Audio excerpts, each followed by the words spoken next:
vaccinated. Evacuated. That's what I said. Oh. I ordered everybody up onto a big hill outside of town where they could look down onto the burnt grass and the ruined parks and stuff. Then what was I do but I sneaks up behind them with a truckload of tear gas bombs. Bam, bam, bam, bam, bam. I let them have the tear gas. Well, sir, they started weeping and crying and tears rolled down their faces onto the ground. Flowers sprung up. Grass started to grow. And a terrific torrent of tears started tumbling down the hill and tearing into the valley, where it made a canal 20 foot deep and 363 miles long. Hang on to that bell. And it's there yet. Well, that certainly was weird. Absolutely uncanny. Positively eerie. That's what we called it, the Erie Canal. Hey!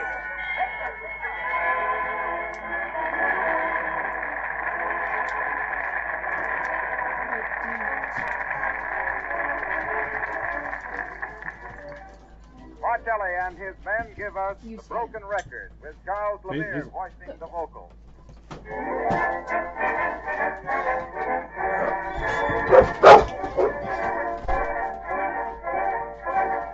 Get in the chair. You're not going out there.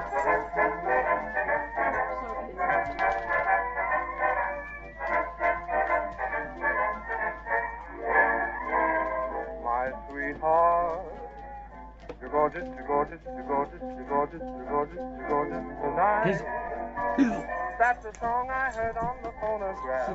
The needle caught on the broken half and kept playing and saying, my sweetheart, I kiss you, I kiss you, I kiss you, I kiss you, I kiss you, I kiss you tonight. All at once I started to think of you, the things I've wanted to say and do when we're dancing, romancing. The broken record played on and then the broken record started again. My sweetheart, I love you, I love you, I love you, I love you, I love you, I love you, I love you, I love you, I do. Oh, the tune sounds silly, I will agree. The words sound happy, but not to me. But there's no doubt it's the way I feel about you.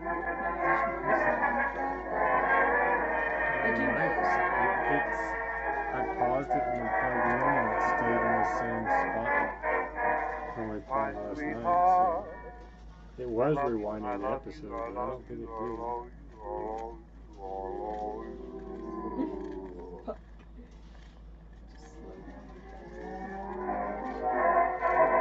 Oh, the tune sounds silly, the words sound daffy, but there's no doubt it's the way I feel about you.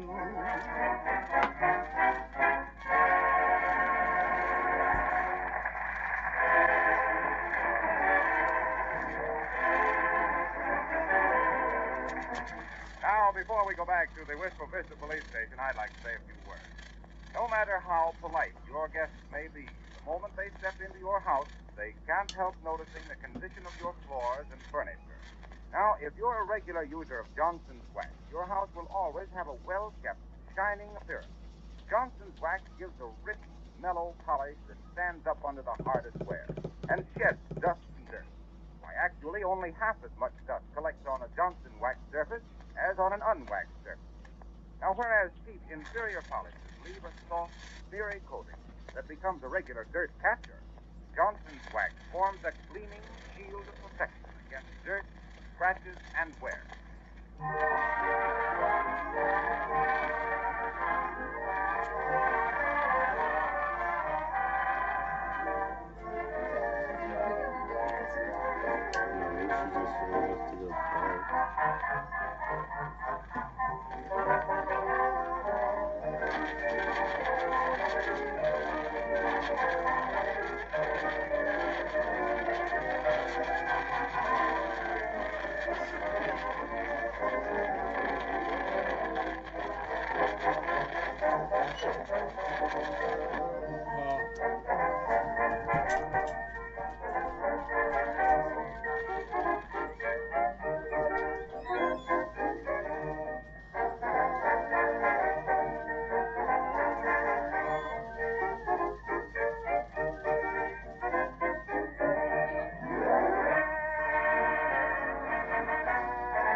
and Silly Watson are finding everything What? copacetic.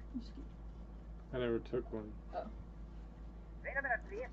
There's a message coming in on the police picture.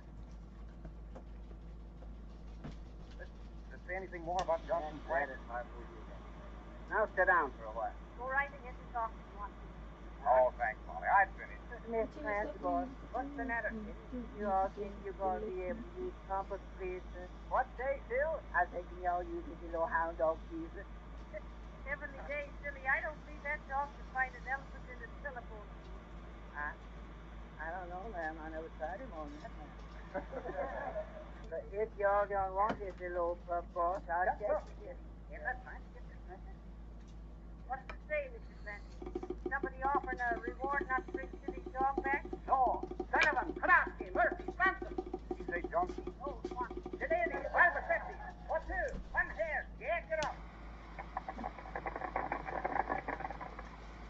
Listen, boys. I just got a message on the picture. Spencer Silly. And I have stated the clip on the first 50 is fighting off there in the White House on the corner of 14th and Oak Street. Chicago police want us to arrest and detain her for questioning.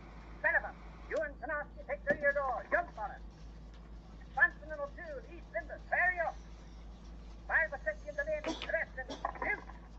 Come on, Silver. Is he dangerous, Mr. Clancy? No, but yes. Have it all out of the snapper and slip it in. Can I bring you this little hound dog, Miss Transport? You real good on them little lip choppers, boss. Okay, bring him along. Come on, Mrs. McGee. This will be interesting. Come on, Harlow. Heavenly days. Is Minnie a blonde or a brunette, Sergeant? That's right, it's Harpo. What difference does that make? Well, I like to fish blonde, sir. Ain't funny, Harpo. Come on, everybody. There's a split car at the curb. Come on now, Choppy. Come on here, boy. You're going to be a real police dog now, boy. Come on. You need this squad car with Mr. McGee. That's right, it's silly. Make that dog quit licking my face. Yes, sir. Don't do that, Compass. Are you comfortable there in the back seat, Mr. Wilcox? Yes, I'm all right, but do you have to go so fast? You betcha we do, Harpo. Oh, this here's police business. Besides, what's your complaint? Oh, nothing. I was just jouncing around quite a bit.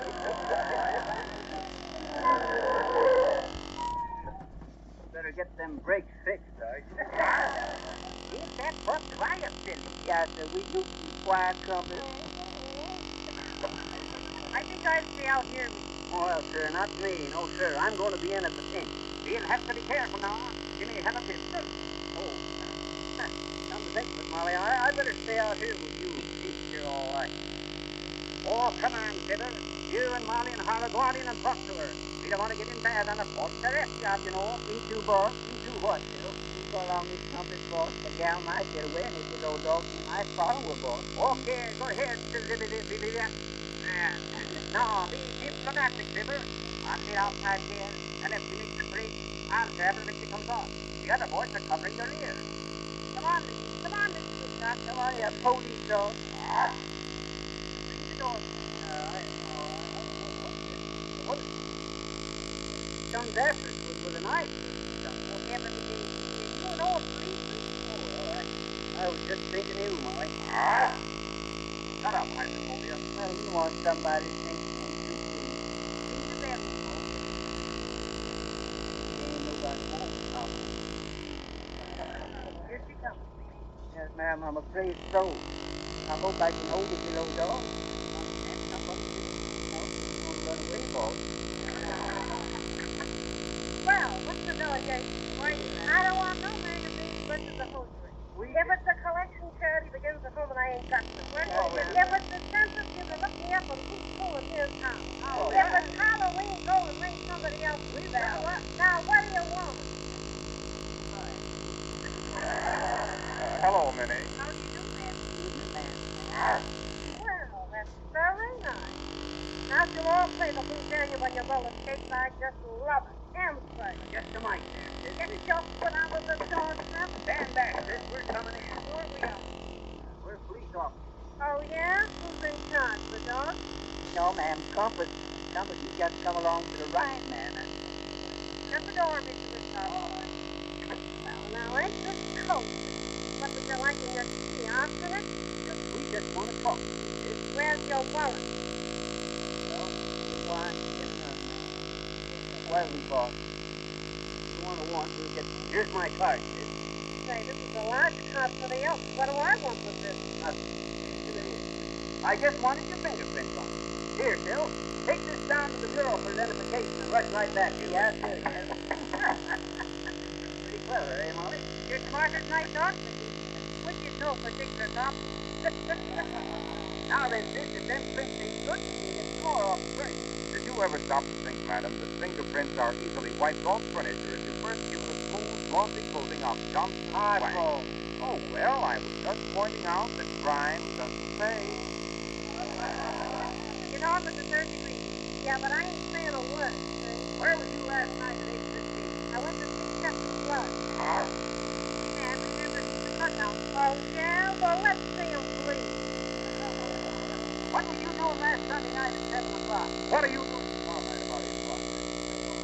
I'm doing it. Are you Minnie the Moocher? Memphis Minnie, Molly. Alias Winnie the Pooh? Alias Kate the Flip. Alias... Well, Alias, keep quiet a minute. But I'm just a wife. Oh, just never mind that, Molly. Since we got the good one, you might as well confess. Oh, you want a confession? Got a pencil, Molly? Now then, what's your name, my girl? Need a trouble when I want to be alone. Where do you live, dear? I live in San Francisco with my Aunt Millie. If you want to wait for phone me, I'll be home any minute. Oh, look, here comes the shadow. Yeah, boss. Get him report on the fingerprints, boss. Oh, that's right. Whose are they? Minnie? No, sir. Who's then?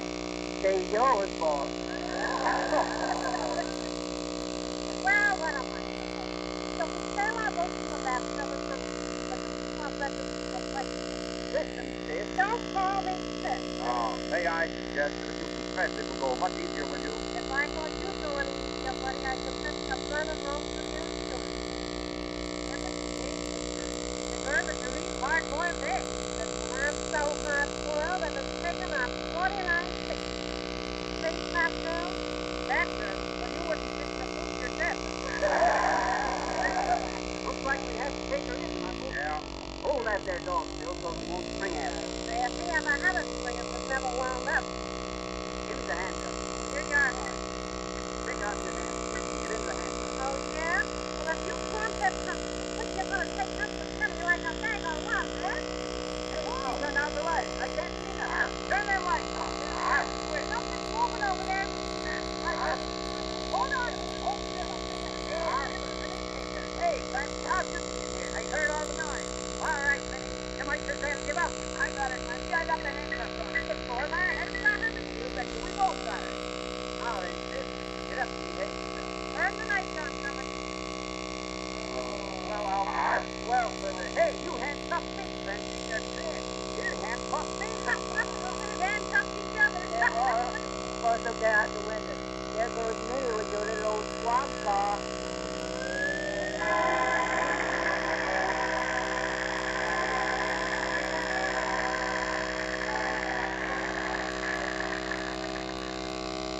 Fingerprints are all very well in their place, but no woman cares to collect fingerprints on her footprint. So let me suggest that wax your door and all other fingerprints genuine Johnson wax and be free from the embarrassment of having dirty fingerprints. Johnson wax has an invisible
Tonight we are happy to announce the winner in Rico Marcelli's contest for amateur songwriting.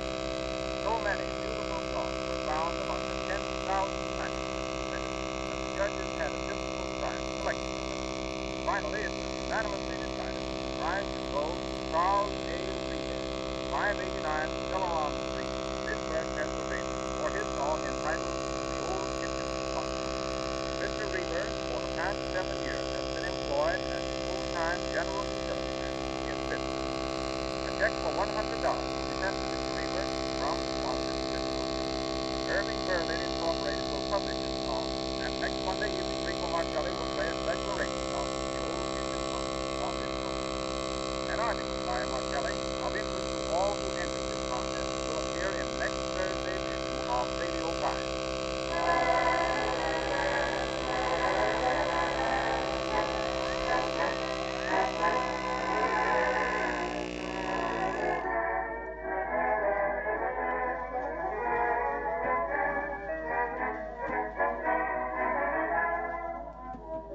Until we see you next Monday at this same time, I'd like to take just a second to extend our best wishes to the California Retail Hardware Association, now in session at Hotel Casa del Rey at Santa Cruz, California. This is that old policeman, Floor Tenant Wax Wilson, with the kitchen police, who won't try to arrest your attention to the fancy sign-off tonight, the plain clothes man. Good night.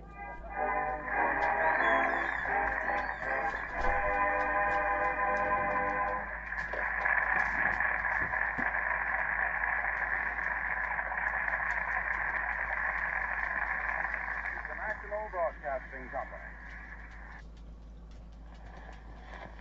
Good evening, everybody. You are now listening to WLS, the voice of Prairie Farmer, America's oldest farm paper, Chicago.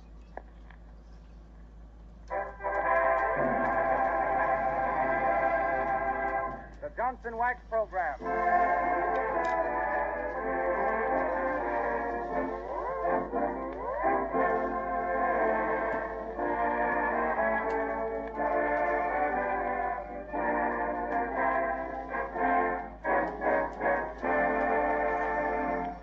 Everyone. The makers of Johnson's Wax present another gay and gleeful good time gathering with Rico Marcelli's orchestra and starring Marion and Jim as those two travel-torn, truth-tripping titans, Fibber McGee and Molly.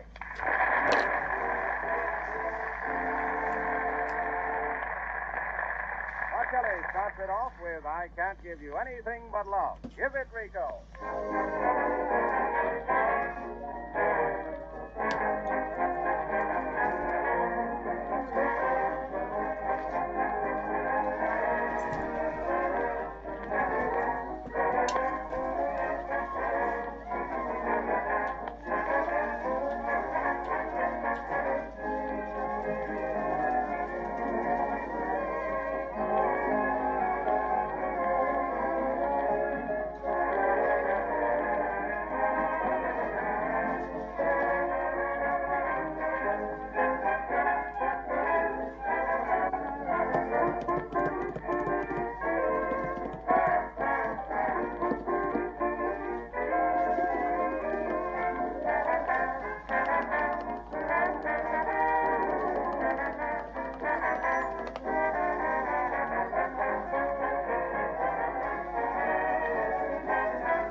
Before we join the meandering McGees tonight, and while we're still serious, let me just tell you how you can keep your house looking more attractive and clean by taking 3 shortcuts in your housework.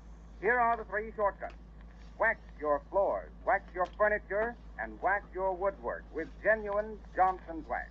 Almost all persons who keep house have the continual problem of fighting dust. Dust, all the time. Now, if you protect your furniture, woodwork, and floors with a gleaming coat of Johnson's Wax, you'll cut your dusting just in half. For scientific tests prove that only 1/2 as much dust clings to a Johnson Wax surface as on an unwaxed surface. insist on having the original and genuine Johnston's wax in the attractive yellow can.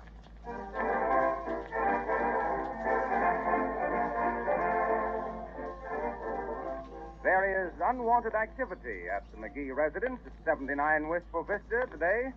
After flopping dismally on several jobs, Fibber has found an ad for an out-of-town job.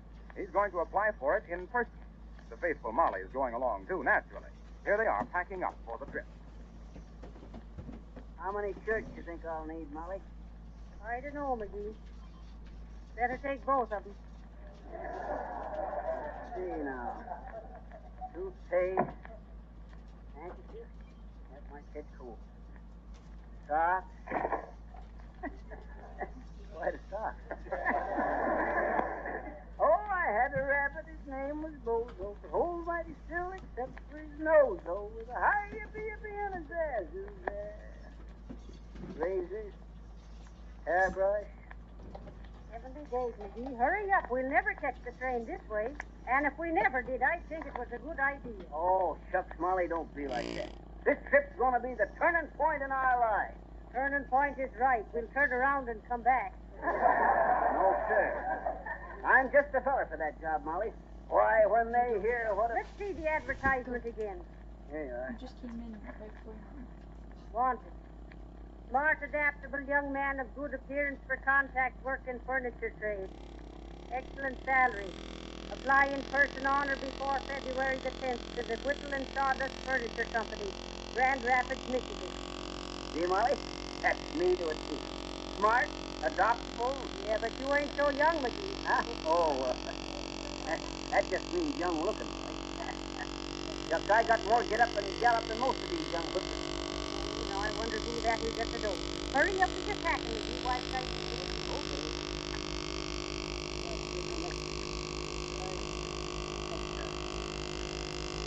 My dad's right next to her.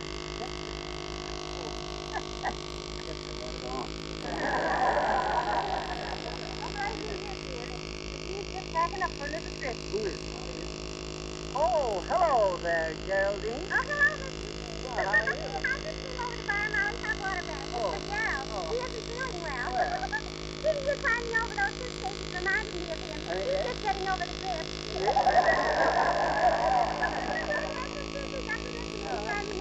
Oh, I don't know. You know, I'm often restocked to travel. I often tell Gerald that travel is rocky, but he always says I better stay home and keep my belly pictures. Oh, Gerald says that Daddy is I mean, he really does. Yeah, I guess I got Gerald a traveling bag to take. Oh, you did? Gerald said he wanted a new picture because the rest of always play football with it anyway. Yeah, well, I suppose he knows. But don't let me interrupt the packing up. Well, no, I just... I know how to get the bag in a hurry. Yeah, I'm trying to... Here's this place.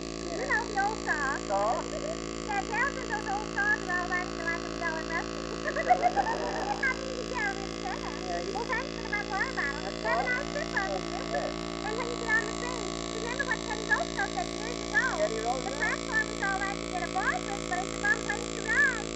Diddle.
That was Mark Kelly and his men playing Life Begins When You're in Love.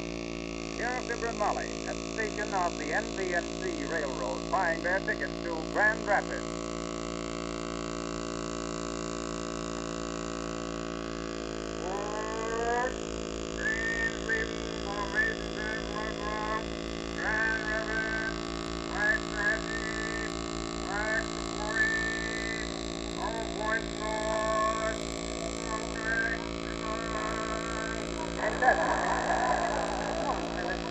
Hurry, give your bags to the porter. Porter. Well, pay him a nickel to carry that stuff 40 foot. No, sir, not me. One side, but. And another red cap just to dust. Hurry, Mickey. Ticket. Does this train go to Grand Rapids? Yes, sir. 2 on car 79. Second car ahead. Ticket, please. Up you go. Up you go. Here we are, Mickey. Car 79, and we're in number 12. Just a moment, we just made the sign. Number 12. Oh, here we are. Hey, buddy, get your feet off from the seat. We want to sit down. Well, heavenly days, it's 60 pounds. Oh, hello there, Nick. Hello again, Peter. Hello, Cupid.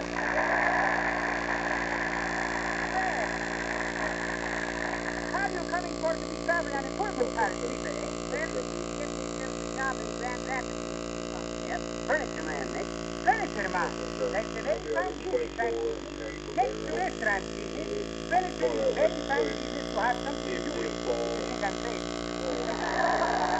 Yep. They want a snappy young fella like me to contact the trade, Nick. What experiences have you for to having in a furniture business, Peter? Who, me? Why, just Nicky, my boy. Into the whole dad-ratted furniture business. I used to be one of the outstanding thieves. Standing outside. Cupid, when was Peter Porto Harvey sign experiments in the furniture business? Don't be asking me. I don't think I ever told you about it, Molly. No. That was when I was in Jamestown, New York, way back in 1904. Or was it? No, it was 1905. Or was it 1903? To come to think of it, was back in 1898. Or 99. When finally you are settling on some nice days, it will be Happy New Year, I'm thinking the same to me. Well, anyway, it was about this. Just about time you would get to the point. As I was saying, Nick, I was well known in the furniture trade in them days. Probably in the tire outer of these years. Overstuffed McGee, they called me in them days. I was about 70. Overstuffed McGee, the fella with the flashy finesse for family pads and fine fall fancies in the February furniture test. That's a very fine slogan, man, having no doubt. But how could you for getting all these titles on one little business card, sweetie? Oh, I never used that name on the card. That would have been kind of bragging. Just this drink is fine. Well, it's a very fine business to have drinking privates like this, Judy. He's always for selling these hot stuff, but everybody should be taking it with a dose of salt to grab it. Oh, look, Mickey. There's a man walking the side out there. Oh, yeah, he's a track walker, Molly. You say wax talker? Oh, hello, Mickey. We've got Hi there. How are you? What you doing on this train? Oh, I'm traveling man now. See you later. Hey, Nick, did I ever tell you about Carl, the pleasant community? You mean radio comedian? Oh, chameleon. Chameleon, you know. Kind of a little lizard. Oh, sure. The uncle was talking. In one what? The lizard. Just if you ain't going to let me tell it. Oh, go on, Mickey. We're all eating. Well, sir, this here chameleon, and Carl, his name was, he was one of the fastest color changers of his kind. Put him onto an oriental rug, and in 10 seconds you wouldn't be able to see him. I see. It's all underneath. Yes, he crawled underneath. No! Changed color to match the rug. But great mistake. This lizard was changing colors without great permission. There you go, Nick. Ain't no reason. One day I was kind of experimenting around with Carl, putting him onto a newspaper, being turned black and white, putting him onto some fancy wallpaper, then trying him on an old striped necktie. How'd you do, Mickey? How'd you do, Molly? No. How did he do? Who do? Who do? Excuse me, please. This is where I came in. Well, sir, this is one of the finest country dogs I ever had, you know. But you were talking about Carl the comedian. Well, sir, all of a sudden I got an idea, and I tried it out. It worked. And I've never been so shy into my whole life. Whoa. Take the little fella. What? Up to the car, Peter. I'll show you what happened. Come here, Carl. Come out and Don't you tell me you're carrying a lizard around in your coat pocket. He's reaching in pockets for to perhaps get tired, or maybe he's wiping handkerchiefs for to wipe moving. get nervous. Now, look, folks, when I open my hand, there. I don't see anything. Sure, I don't think so do I either. Of course you don't see nothing. Somebody put Carl onto the window pane one day, and since then you can see right through him.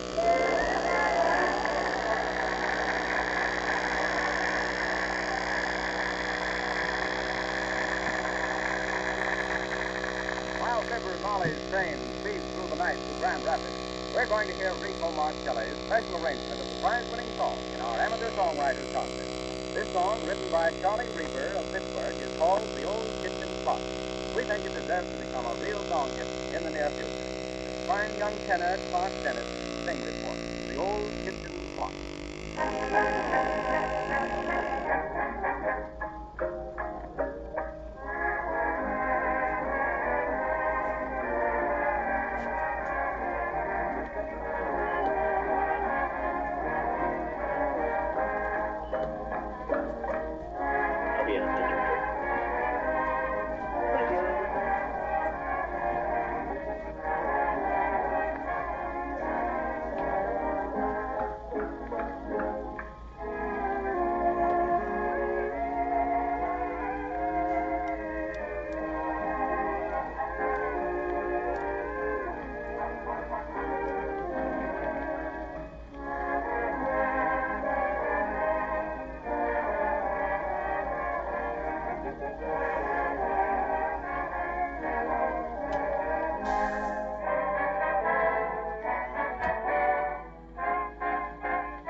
You've heard of covered wagons and of the old spinning wheel, sweet memories of bygone days, all so real.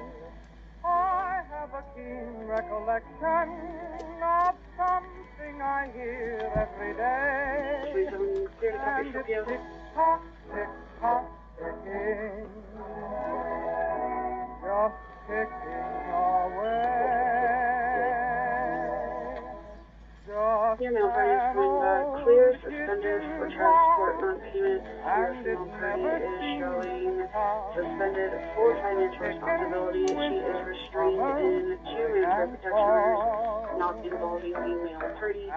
Your plate is showing clear, expired 244 on a go for Blue Honda Pilot to your mail party. Our purple. There, he's got expired plates and nobody's got a driver's license. There's a code 6, code 4, terminal warning. Do you need to confirm either the male or female field status? No, we don't give a shit. Pretty good.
Dennis. And congratulations, Mr. Reaper. Now, next week, Mr. Mark Kelly will play a special arrangement of another beautiful song, which was entered in our amateur songwriters contest. The song entitled Yours was written by Carlton Bates of Cambridge, Massachusetts. We think when you hear it, you'll agree that Yours is a beautiful number.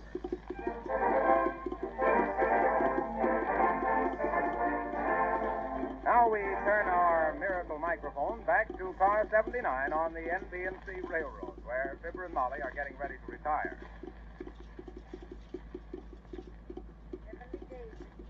They were both sleeping in that little bed. What's the matter with that? Where are you sleeping, Nick? I'm for to sleep over here in Albert's berth, number 14. This one I'm sleeping. Oh, I'm wrong. Excuse you, please, lady. Is your face red, I hope? This next one is number 14. You should be more careful, Mr. Poplar. You woke that lady up. Well, she's unlucky for to be in number 13. Pipe down over there. Heavenly days, let's go to bed. We're keeping everybody awake. Well, good night, people. Sweet dreaming. Good night, Mr. Poplar. Good night, Nick. Both of them sound good. Brush your teeth, McGee. Female parties confirmed need for financial responsibility from September of 2020 Get in. to indefinite. Has been personally served. She has no additional rights for action Where number. I hang my clothes. That The sucks. coat hanger hanging up there, ignorant. No, hey, you have a driver's Your license if action you number is going to owe be child 201490215. I don't really see how that makes sense then. How the hell are you supposed to have a job if you don't have a driver's license? Is there something, McGee? Can you communication number? All Instead right, of just letting them go. Rest in peace. No driver's license. Okay, Molly, move over. Just a Heavenly fucking days, warning. I am The over. communication number is Want me to hang out the 2054 window? begin 2054 and patent stop Don't do is that, Molly. They might 2306. hang the mailbag on you.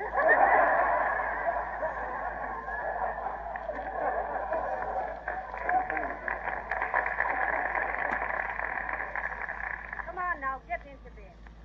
How can I get into bed? There ain't enough bed. Well, I told you to get another berth, didn't I? Just say you should make a big Nick. This here's that red streamlining. Don't leave room for... Hey, Fibber. Huh? Better get your feet out of the aisle. Water's liable to shine them. You going to bed, Harpo? Yeah, guess we will. Got a big customer to see tomorrow. All right. Well, good night.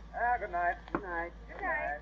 Good night. Good night. Good night. Good night. Well, excuse me now while I climb up to my upper Hey, berth you're here. stepping on my hand. Oh, I'm sorry, Fibber. I'm off. Well, I'll see you in the morning. Okay. Now for a good respecting night. Can you scrunch over a mite more, Molly? No, I can't. You're just close to the side of the car I am now. Good night, Molly. Good night, McGee.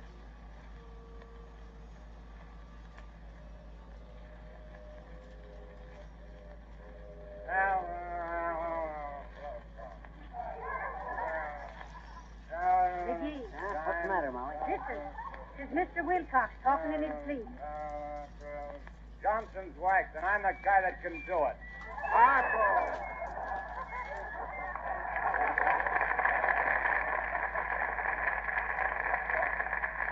Well, that's it, McGee. Now for a good night's sleep.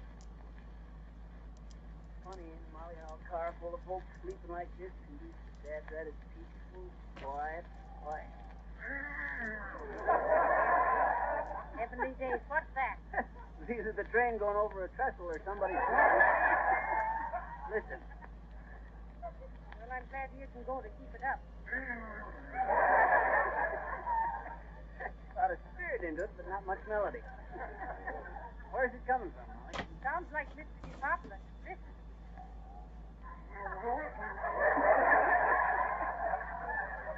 That's him, all right. He's snoring in Greek. Shall I go over and shake him, Molly? No, McGee, let the man sleep. There's more than we can do. Do you mind if I turn over, McGee? No, hey, wait a minute. Better let me get out first. Okay, turn over. All right. You can get back in now. I don't know if I can or not. You have to double up like that, Molly? I'm not doubled up, Ignorant. I'm lying straight as a string. Somebody must have tied a knot in it. Very funny with you. Okay. Hey, Molly. Molly. Now for a little first class shot.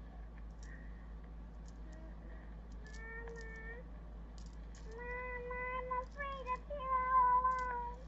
Now we're dancing. Go to sleep. Or just right down here. You're disturbing the other passengers. Mama, I'm afraid. Why, there's nothing to be afraid of, dear. Remember, the angels are watching over you. I'm afraid. Mama, can I come down there with you? Didn't Mother tell you the angels are watching over you? Now go to sleep.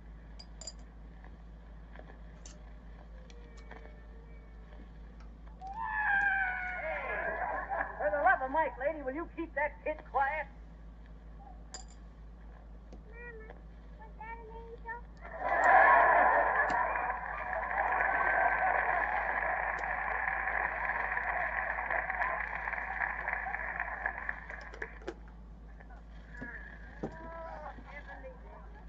I don't think that hardly describes the night. Who in Tunkett's that snoring? Is that Nick, did you say? I believe so. Sounds like somebody's gone home and left the pipe organ turned on.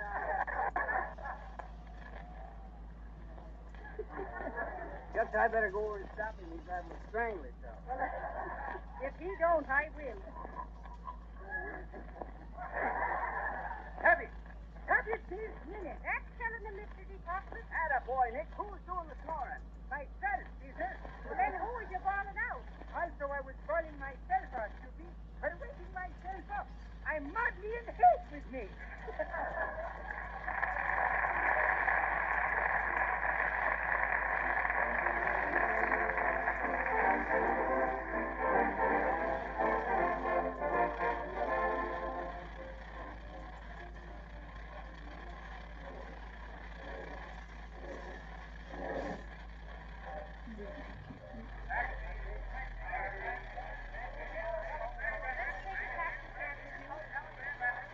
Cab will be kind of expensive, boy.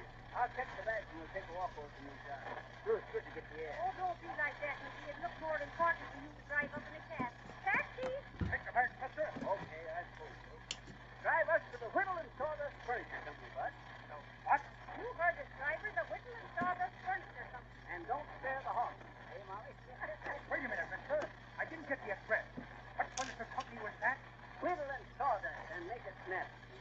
Whittle and Sawdust Furniture Company. Wait till I look it up in the book. I thought I knew every... rail, water, Wax. Will talk. ripple, winter. There ain't no such place in this town, mister. Well, ain't this Grand Rapids? Sure. Well, all I gotta say is you Michigan fellas ain't very smart. What do you mean, Michigan? This is Grand Rapids, Wisconsin. Heavenly days, we're in the wrong state. Oh, well.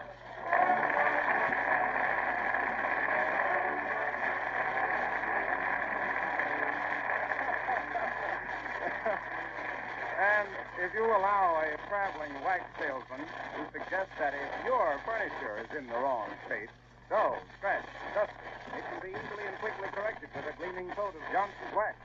Notice how this wax cleans. At the same time, it polishes, removing dirt that's been accumulating in the pores of the wood for years, perhaps.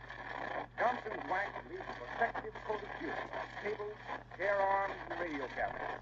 This wax protection wards off scratches and stains and preserves the wood so it doesn't dry out. From the day you start using Johnson's wax on your furniture, floors, woodwork, your housework will be easier. By the way, you'll find it very economical to buy Johnson's wax in the larger size can.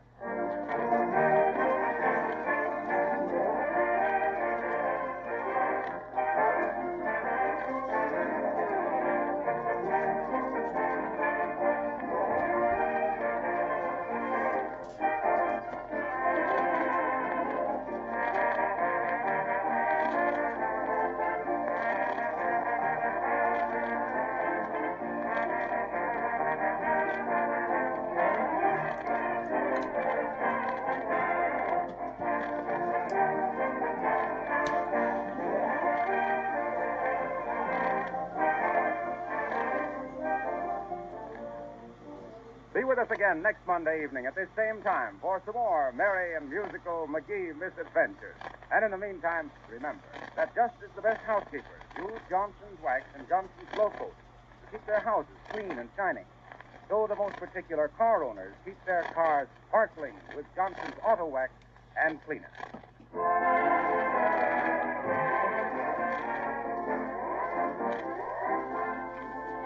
This is that old rugged character, Harlow Wilcox, your wax minister, saying good night.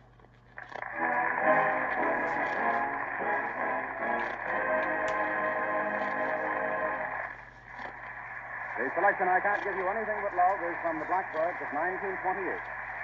This is the National Broadcasting Company. Good evening, everybody. You are now listening to WLS, the voice of Prairie Farmer, America's oldest farm paper, Chicago. The Johnson Wax Program.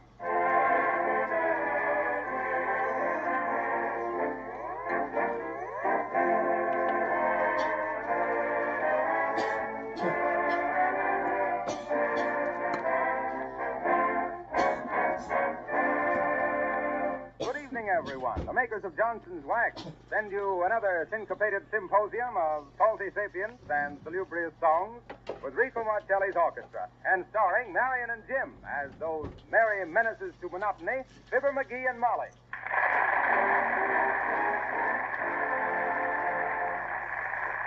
Marcelli and his men score a musical bullseye with I'm Shooting High. Shoot, Rico!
Those madcap McGees, so let's be sensible for a moment while there's still time. I'd like to tell you some news. A new member has joined the Johnson Wax family. A new furniture polish, as different from other furniture polishes as night is from day. Johnson's new furniture polish is a creamy white liquid, very easy to use. It contains a remarkable cleaning agent that gets every particle of dirt, then leaves a genuine wax finish on your tables, chair arms, and other wood surfaces. Johnson's new furniture polish requires very little rubbing. It gives a glowing wax polish with practically no effort. Unlike other polishes, Johnson's furniture polish contains no oil to collect dust or leave a sticky haze on your furniture. You're going to like this remarkable creamy wax polish that's absolutely free from oil. Ask your dealer for Johnson's new furniture polish, creamy white in a beautiful modern bottle. Now, if you'll kindly adjust your television screen to Wistful Vista, you'll find Fibber McGee and Molly on the corner of 14th and Oak Street, just passing the Wistful Vista Fire Department. And Molly seems to be reproaching Fibber for something. Gee, I don't know what to do with you. I'm about at the end of my rope. Well, Molly, you know what to do when you get to the end of your rope, don't you? Just skip it.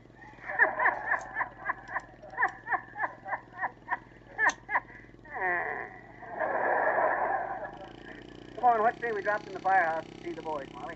I'll bet you've never been into a firehouse. Yes, but what if there should be an alarm? Alarm? Alarm. Alarm me to inform you, please, that Johnson's Wax protects window sills, tabletops, and woodwork.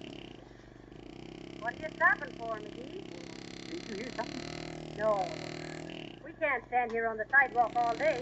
Come on. Okay, let's go in and see the boys just for a minute, huh? Well, if you're sure we won't be in the way, McGee.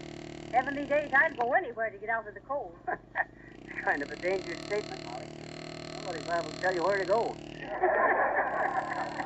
You get it, Molly? I said somebody. Oh, ain't funny. Company. And if you must go and visit the... Well, look who's coming along behind you. Huh? Who? Oh, hello there, Geraldine. Hello, Miss McGee. Hello, Miss McGee. What are you doing down there? Standing in front of the firehouse. Yeah.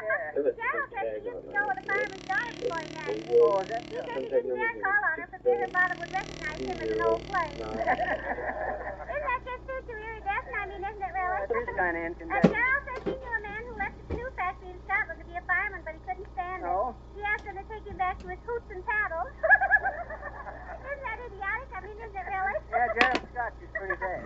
Gerald says that fire insurance is lots more sensible than tornado insurance because nobody can start a tornado. I told him that was an old joke, but he said he'd take the fake glass insurance. 2 aspirins with every pain. But what on earth got you started talking about insurance? Curtain 11 Me 24 talking? on 311 White Chevy Aveo.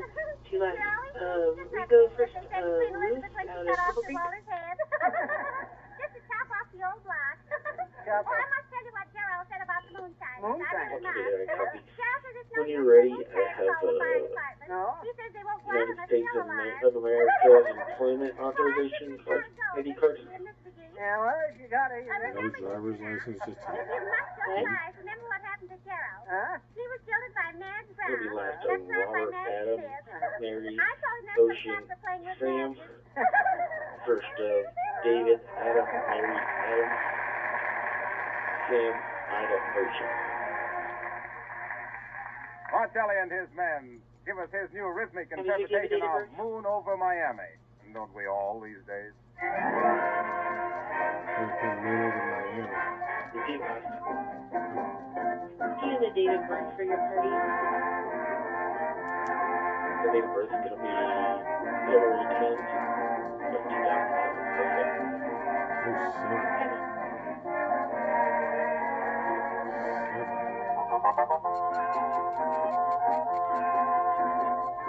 It's a 16-year-old.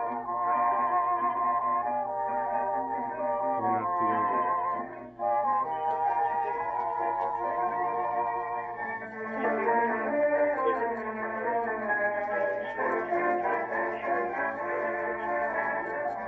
Oh, we just have a ticket.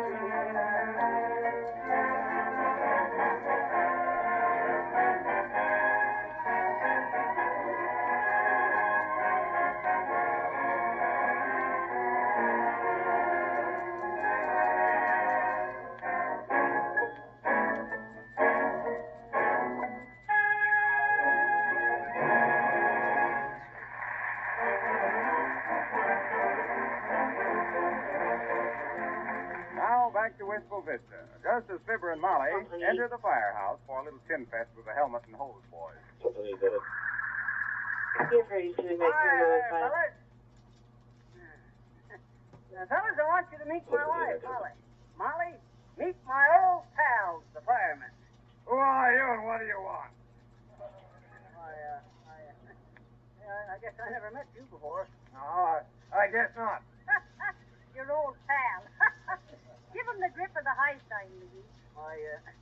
I'm Fibber McGee, brother. Mayor Applefuss says to drop in anytime and look around. The mayor, eh? Yeah. Well, I guess it's okay then. My name is Vance. Hi, Vance. Hi. Hi. Hi. Hello. Back in the game. Now what do we play? How about hide and seek? What you mean hide and seek? Oh, you know. You try to get home as quick as you can. Oh, no, you don't, brother. We come in here to see the fire department, and we're going to see the fire department. Yes, and if you don't... Well, here comes the customer, Mr. Fireman. Oh, what do you want, mister? Well, if it isn't Nick properly. Hi there, Nick. Hello, Cupid. Hello, Caesar.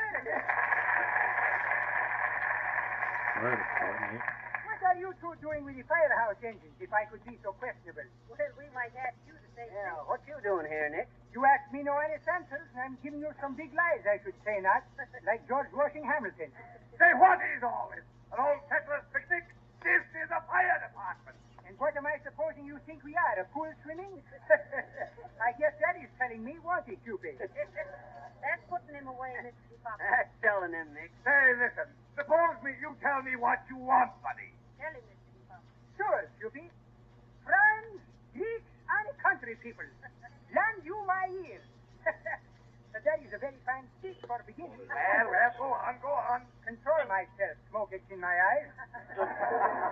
I'm for to telling you as fast as I'm able to, so don't be so patient unless it is unnecessary. Now look, Mr. Fire Cheese, I'm for to having very fine restaurants business on corners of Oak with 14th Street. You've been there, I'm afraid not? Nick runs the restaurant down there, Hi. And very good food, too, Mr. Grant. So what? Is one of his steaks burning? Don't be so smart, crack, wise Alex.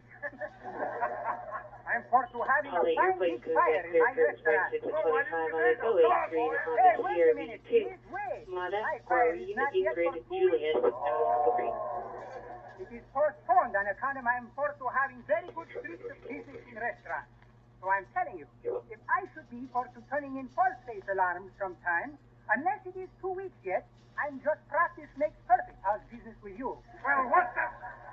Well, I'll be... Don't say it, please.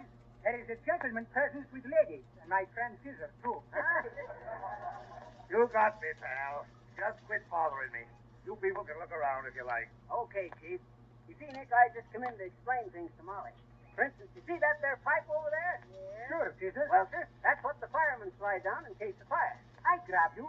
He is for to forget he is having staircasing, and he will pipe down on the pole. That's the idea, Nicky. Now, watch. I won't take time to go upstairs and slide down, but I'll give you an idea how it's done by taking a running jump at it and grabbing it way up high. Now, watch. Ow, ow. That's better. That thing's hot. Why, sure it's hot, isn't it? That's the steam pipe.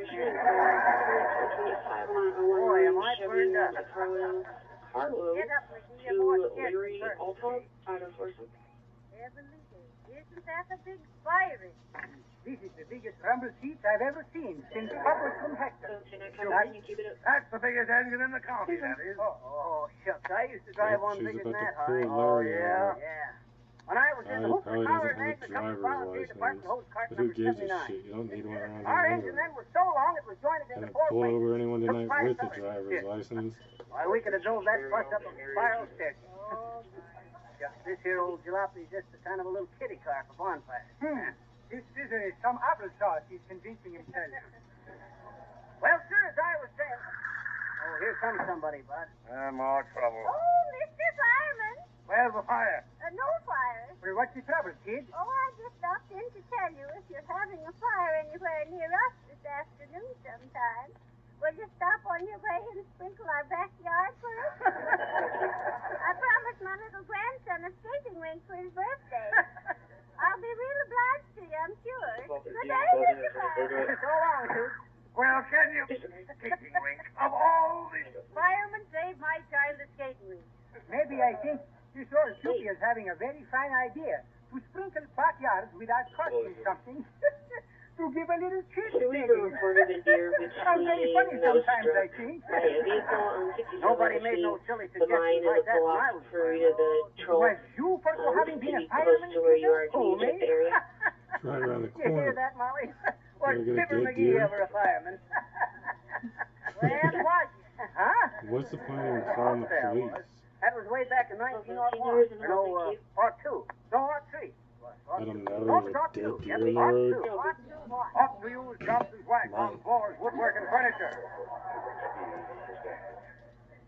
Folks here, boy. I was on this Dave in that 67 bus. You're forced to having a runaway with the imagination, Scissor. Well, never mind. Yeah, Well, I sir, as I was idea. saying, I was in charge of the hose wagon then.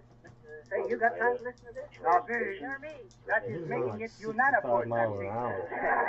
Just a hair. Well, sir, in them days, He was I was right on known my as side. Helmet McGee. I'm for that. Helmet McGee, they called me in them days. Helmet McGee, the handsome head man of the He never heroic slowed Booster down. Hose Cart hot shot to Hooper's Holler. Well, sir, one day me and the boys was hooping it up there in the firehouse, That thing was playing dead cards, from listening fucking to the dead. radio. Ever listen to the radio, Okay. Hi? Yeah. that's about all we do. The mystery shows and stuff, I suppose. Oh. And prize fights. Mostly symphony concerts and household hints. Household hint. Sure. I got a swell recipe for coconut surprise last week. Who got the biggest surprise, you or the coconut? You ever catch the Johnson Wax Show, Bud? No, never heard of it. What time is it on? Monday night at 8 o'clock. It should be on now. And Johnson's Wax should be on your floors, furniture, and woodwork. Well, go on, McGee. You hear what I heard? Dad, rather don't look at me like that. I just thought somebody said something at all. Well, sir, we were sitting there during a kind of a lull when all of a sudden an alarm comes in. 211, 411, 611, 711, shoot the worst. Well, sir, out we hose with the go-kart. I mean, out we goes with the hose cart. Outside the station is not yet, and already he's for being tangled up with his stocking. You mean the hose? Sure, Cupid. It's all the same things in a big run. Yeah, you see these I'm snorting killing me with his tobacco. fine job. That's something you want to be upside As down. I was saying, Sure, Cupid. as I was saying, we was testing out some new high-pressure hose, 18 inches into diameter. How much? 18 inches. Something new. Well, sir, we got to the fire, and a sweet one she was, too. Flames leaping a mile high. How high? I didn't say nothing. Everybody got clear of the building except some folks up onto the 88th-story roof. 88 stories. In a little village by the name of Hope Parlor? Why, shucks. They got a Greenwich Village right in New York, ain't they? Well, sir, you could hear them poor folks hollering something pathetic. Save me. Save me. Save my wife. Save my man. Save 1/3 on the large size can.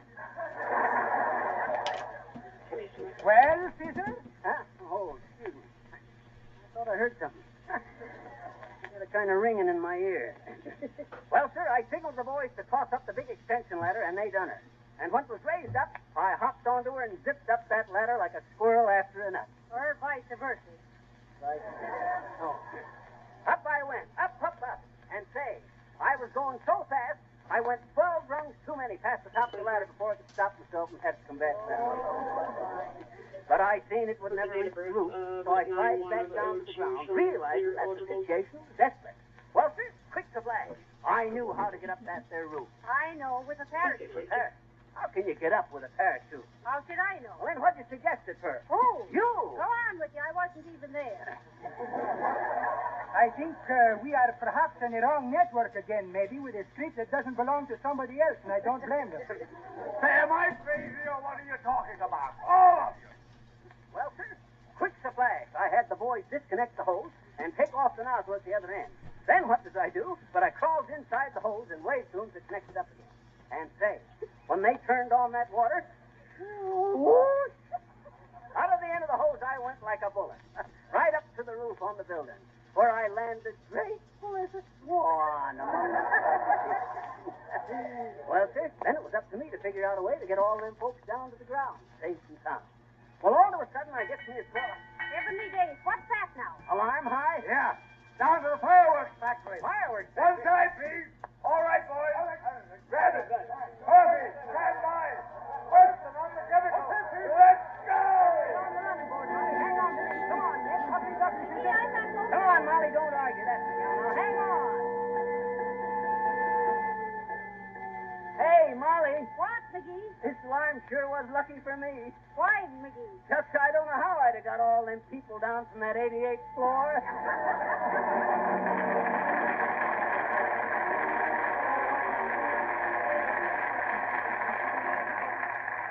So while Fibber and Molly are zipping through Wistful Vista on their way to the fire, we're going to have time to hear another of the beautiful songs submitted in Marcelli's Amateur Song Contest. This composition by Carlton Bates of Cambridge, Massachusetts is titled Yours, and Marcelli will play his special orchestral arrangement of it now. The lyrics will be sung by a newcomer to the air, Annette King, a lovely young artist, singing a number never before heard on the radio. All right, Marcelli, it's yours.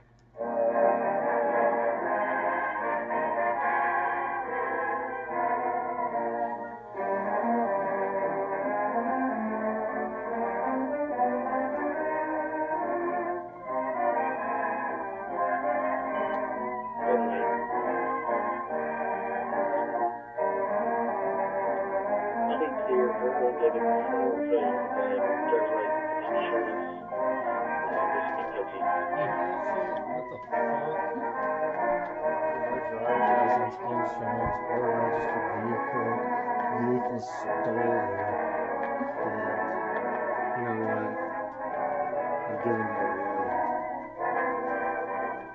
But your fucking dog gets a $100 ticket.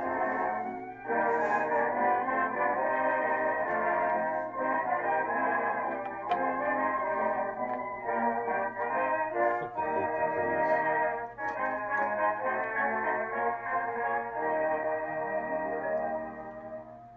Yours from the start, yours all my heart, yours when I'm waking or dreaming.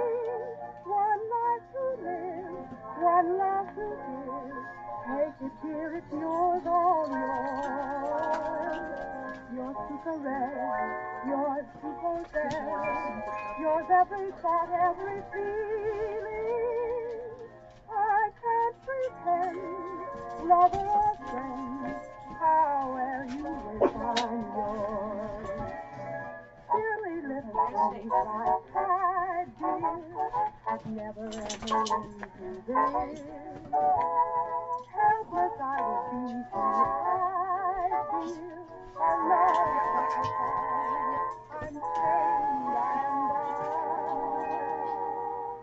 Yours every breath, yours until death. That's how I am. I can't change. There'll only be one love for me, now and forever.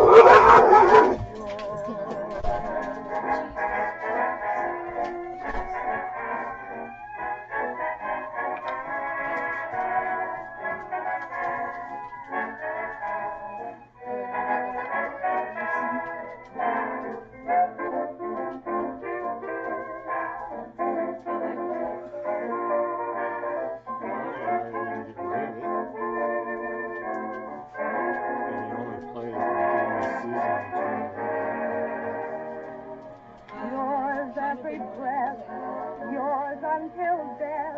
That's how I am. I can't change, dear. There'll only be one love for me, now and forever.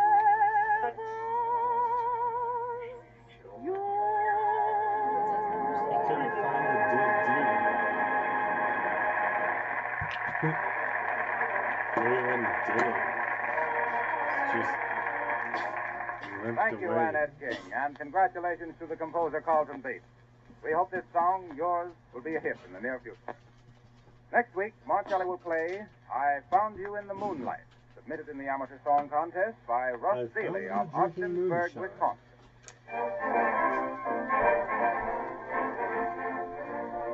Well, here they are again. Fibber and Molly just arriving aboard the fire engine at the Wistful Vista Fireworks Company, which is blazing merrily.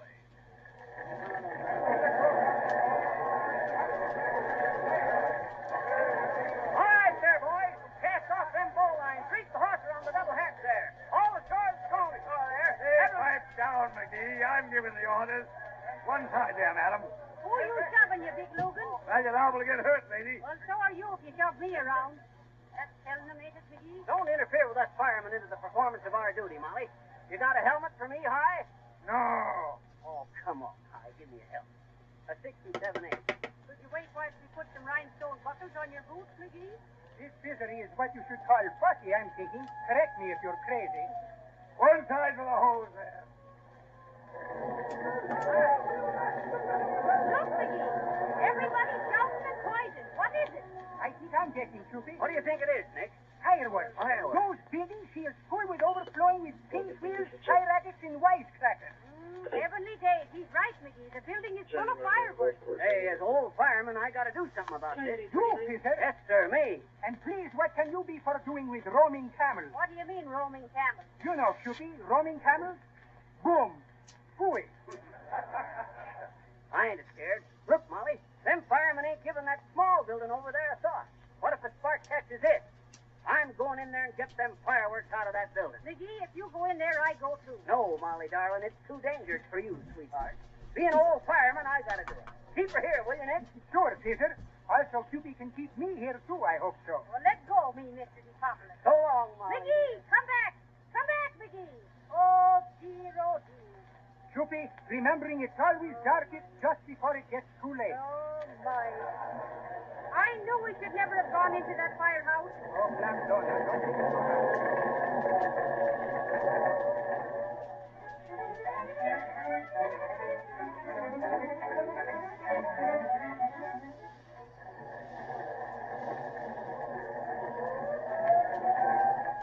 Molly. Hey, Molly. Here I am. Oh, McGee, I'm glad you're all right. Did you save the fireworks, dearie? Yep. Every dad ratted box up.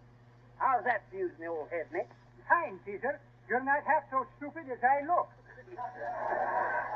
Oh, well, Hey, what you doing, Molly? I'm rubbing a little soot on your nose, McGee. There's a clean spot there. Well, that's just me.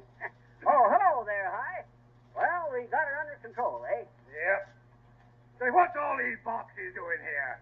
They're full of fireworks, Chief. McGee saved them. He what? McGee took them out of this building single-handed. Say, what the... Who told you to do that? Oh, shucks, Chief, that was my own idea. Forget it. Give the medals to the other boys. Just because I done all the dangerous work ain't no sign I should get... What are you talking about?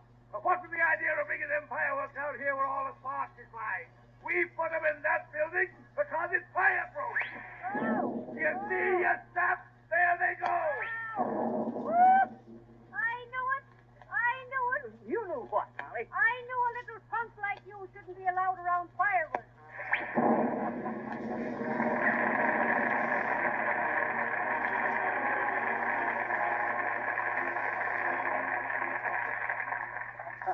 Well, it looks as though Fibber, as a hero, is always doomed to fizz, sputter out.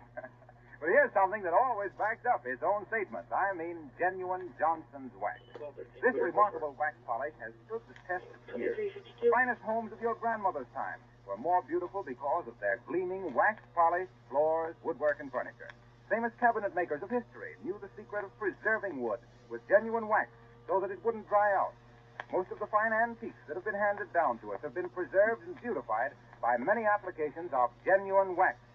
If you protect your floors now with Johnson's wax, they'll never get worn and shabby looking around doorways or other places where they get constant use. The explanation is simple. Johnson's wax spreads an armor-like protection over the floor surface so that you walk on this invisible protective film and not on the actual wood itself. Every year adds greater loveliness to floors, furniture, and woodwork that are protected with genuine Johnson's wax. Oh, by the way, you save up to 1/3 by buying the larger sizes.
You are cordially invited to be back with us again next week at this same hour for another round with the Malaprops McGees. Until then, may we remind you that just as the best housekeepers use Johnson's wax and Johnson's glow coat to keep their houses clean and shining, so the most particular car owners keep their cars sparkling with Johnson's auto wax and cleaner. This is Harlow Cupid Wilcox reading a belated Valentine. Dear housewife, what my love life lacks is just to hold your hand in mine. so I can hand you Johnson's wax, and I can be your Valentine. Good night.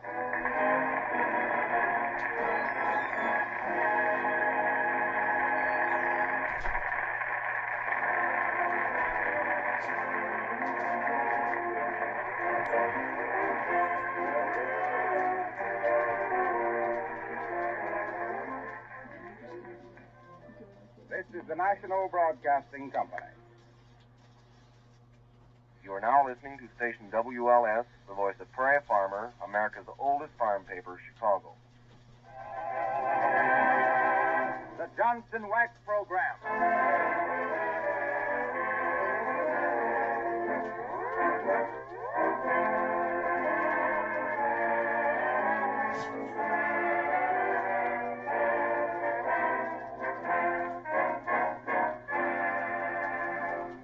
Everyone. The makers of Johnson's Wax present another gleaming, glossy, gay and garrulous grab bag of fun and music with Rico Marcelli's orchestra and starring Marion and Jim as Fibber McGee and Molly.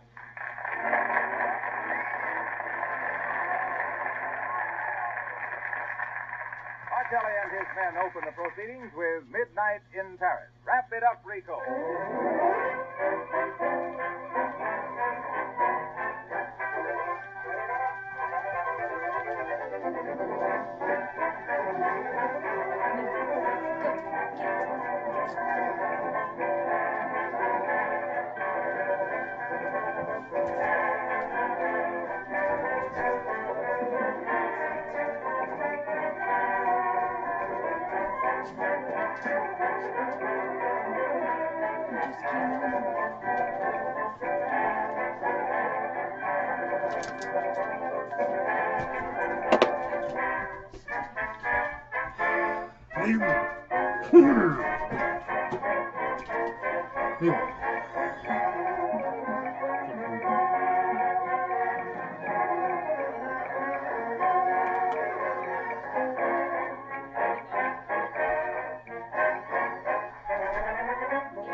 In our right minds, let's have a few words of wax wisdom.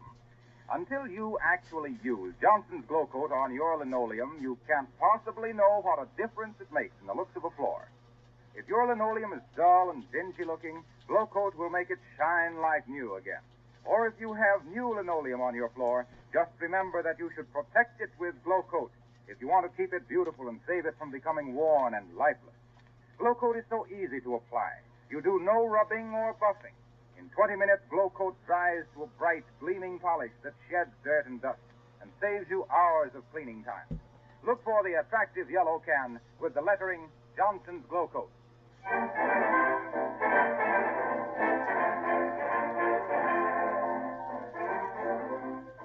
A very pretty little domestic scene at 79 Wistful Vista tonight.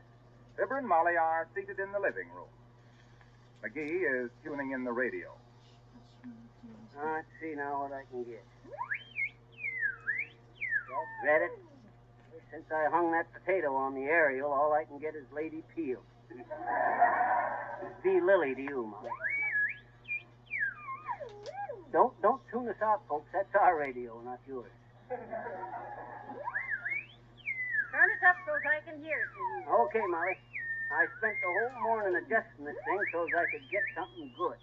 Jesus, I don't think it's working. Oh. There, you see what you done, McGee? Put the radio on the bum. Oh, shucks, Molly. I can fix it all right. Yeah, like you did last time, I suppose. Bet. You fixed it so it's when you tuned in Los Angeles, the doorbell would ring. If you tuned it up higher, up louder, the lights would go on in the basement. And another thing. Huh? Did you shovel the snow off the walk like I told you? Well, And another thing, did you bring some groceries home for supper? Oh, I forgot 'em, Molly, but I'll wintle right over and get 'em. Walter Winchell? Yeah. I'll be back in a flash with some hash. That's probably the radio man to fix the radio, Molly. Don't be silly, McGee. You haven't called him yet. Oh, that's right, I ain't. Okay, I'm coming. Oh, hello there, Mrs. Wheedledeck. How are you? What do you care how I am, you little palooka? Huh? If you cared how I was, you'd shovel off that sidewalk of yours so the body could walk. I've been 20 minutes going 14 feet on that ice. And I want to tell you right now, when I want to do my trucking or tear off a little karaoke, I'll go to a dance hall to do it. So get out there and chop yourself an ice cube, you little drink of water. I'll put you in the nose. Well, can you beat them? Who was that, McGee? Oh, boy, that was, some fellow wanted to know where 14th and Oak Street was. Sounded like a woman's voice to me. Yes, I know. Sounded like that to me, too, at first. Let's see now, what was I going to do? Go get the groceries. Yeah. Oh, no, I was going to telephone the radio man. I don't think I'll try to fix it myself, Molly. I'll call him up now. Hi, babe. Give me Murray Hill 89933. Oh, I had a cat, and his name was Mort. He had 9 lives like the two-treen court, with a hey nanny nanny and a TVA. Oh, hello? Wistful Vista Hardware Store? This here's Trevor McGee. Can you come right over and fix my radio? What's the matter with it? Why, shucks, if I knowed that, I'd fix it myself. Okay, I'll expect him then. While he's on the way over, McGee, you might be shoveling off the walk. You're right, Molly. Good. You're right. I might be, but I won't. You get it, Molly? I said... that ain't funny, McGee. Okay. My, we're real popular tonight, McGee. Go see. And if it's another man wanted 14th and Oak Street, invite her in. Okay, I'm coming. Pardon me, I'm working my way through the university by selling Johnson's Glow Coat for the Jones store. You know, the quick-drying, no-rubbing, no buffing... Oh, Harpo Wilcox. What university are you going to, Harpo? Florida. Florida? Sure, you know, Waxed, Florida. I get it. If you was going to Toronto, I suppose you'd save 1/3 on the large-size Canada, huh? No, thanks, Harpo. We just bought a new can of Glow Coat. I can't help you. Well, you'll be sorry when I'm a Phi Beta Kappa. Phi Beta Kappa. Pooey. I'm a non-compass mentis myself. So long, Harpo. Who was that now? Harpo. Did you ask him in? No, I... It'd save time, Molly, if we just took the door off the hinges. Might be a little drafty, maybe, but it'd save wear and tear. Oh, it's probably the radio man, McGee. Let him in. Okay. Oh, hello there, Geraldine. Oh, hello, Mr. McGee.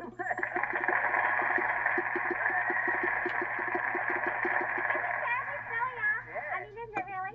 I told Gerald he ought to walk over here with me, and what do you think he said? What he said? He said he was going to stay home and play the desert song. The desert song? Yes, cheek to cheek. Isn't that pretty extemporaneous, Miss McGee? I mean, isn't it really? Yes. Oh, Gerald gets off the courageous things. He really does. Why shouldn't he? Won't you step in out of the cold? It's Oh, no, thank you, Miss McGee. I really mustn't, Well, really. I just wanted to see if Molly had any books to go back to the circulating library. Circulating library? Gerald says it must be a circulating library. I get such busy books. Mr. Gerald must be a card. I don't think Molly's got any books. Well, I'll be getting along then, Miss McGee. It's terribly cold. I mean, it really is. Yeah. Gerald says he wouldn't go out on a night like this because he froze his ears last year. Oh, he went out and froze his ears. Oh, not outside. Gerald says he froze his ears looking for something to eat in the refrigerator. Well, I simply must be off. Diddle, diddle, diddle.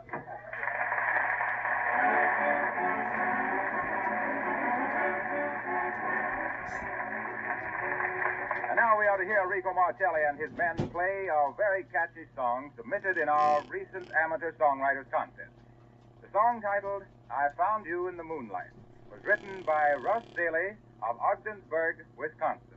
The popular young tenor Bob Hannon sings the vocal. I Found You in the Moonlight. All right, Rico.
scented June night, and through the trees the stars played peekaboo.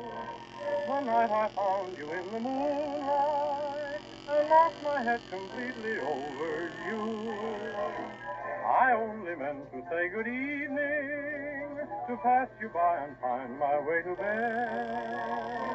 But something tempted me that evening to stay around and lose my heart instead. You were sweet, a gentle breeze was sighing, and the moon was fair above. First we laughed and did a little crying, we found ourselves in love. And now so often on a June night, in lovely dreams it seems I live in you. The night I found you in the moonlight and lost my head completely over you.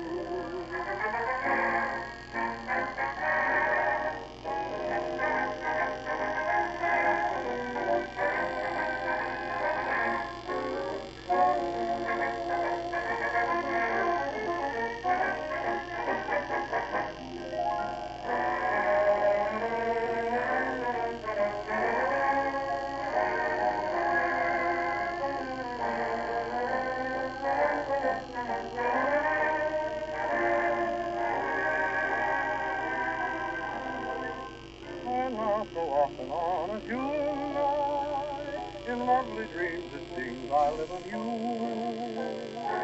The night I found you in the moonlight, and lost my head completely over you.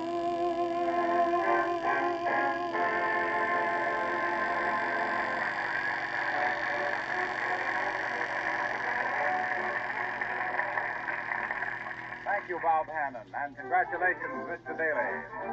Next week, Marcelli will feature another song entered in his amateur songwriters contest. The composer is John Carter of Bloomington, Illinois. His song is titled, I'll Feast My Eyes on You.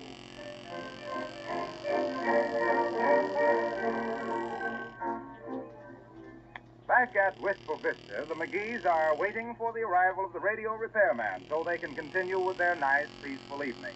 Or what started out to be a nice, peaceful evening. Isn't it about time that radio man was here, McGee? I don't know, Molly. Probably takes time to wait through. Heavenly days, here at last. Go answer it, McGee. I've been to that door so dead rather many times tonight, I feel like I like that. Radio repairman, come right in. Hello there, Cesar. If it ain't Nick the Popular. Come on in, Nick, and take your icicles off your chin. Thank you to pieces, Cesar. It is a very fine night outside for Eskimokis if you should like polar bears, no thank you. Well, how do you do, Mr. DePopulis? Hello, Cupid. You report to being very smart people to be staying inside from outdoors, I'm thinking. Yes, Mr. DePopulis. We thought we'd stay in and listen to the radio this evening, but the radio's busted, and we're waiting for the man to come and fix it. Come on in and sit down, Nick. Sure. How's business? Restaurant business is very fine, if you don't mind, Cesar. One Cupid customer, she's for to telling me, Mr. Restaurant Man, in all the world, there is no restaurant where I'm getting such doom brooms as this. Doom broom? What do you mean, doom broom? Now, don't pull me with that stuff, Cesar. You're knowing very well, Stoom Brooms. Stoom Brooms is for to being plums which are all wrinkled on the face for worrying about perhaps winding up like Stoom Brooms. Oh, so the lady said there was no place in the world where you could get the fruit prunes as in your restaurant. That's right, Cupid. This old Cupid customer is saying my Stoom Brooms is without doubt maybe the worst Stoom Brooms of any place he's ever stayed away from. These customers, you know, is always having little jokes with restaurant people. Well, I always says, Nick, the customer's always right.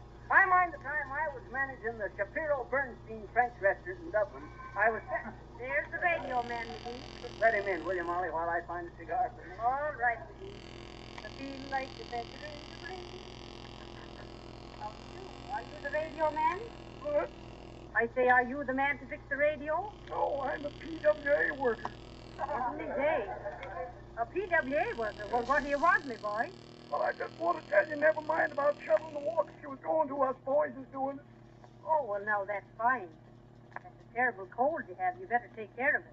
I haven't got any cold, lady. Well, I must say you sound like it. Yeah, I know. But if you talk to as many politicians to get this job as I have, you lose your voice, too.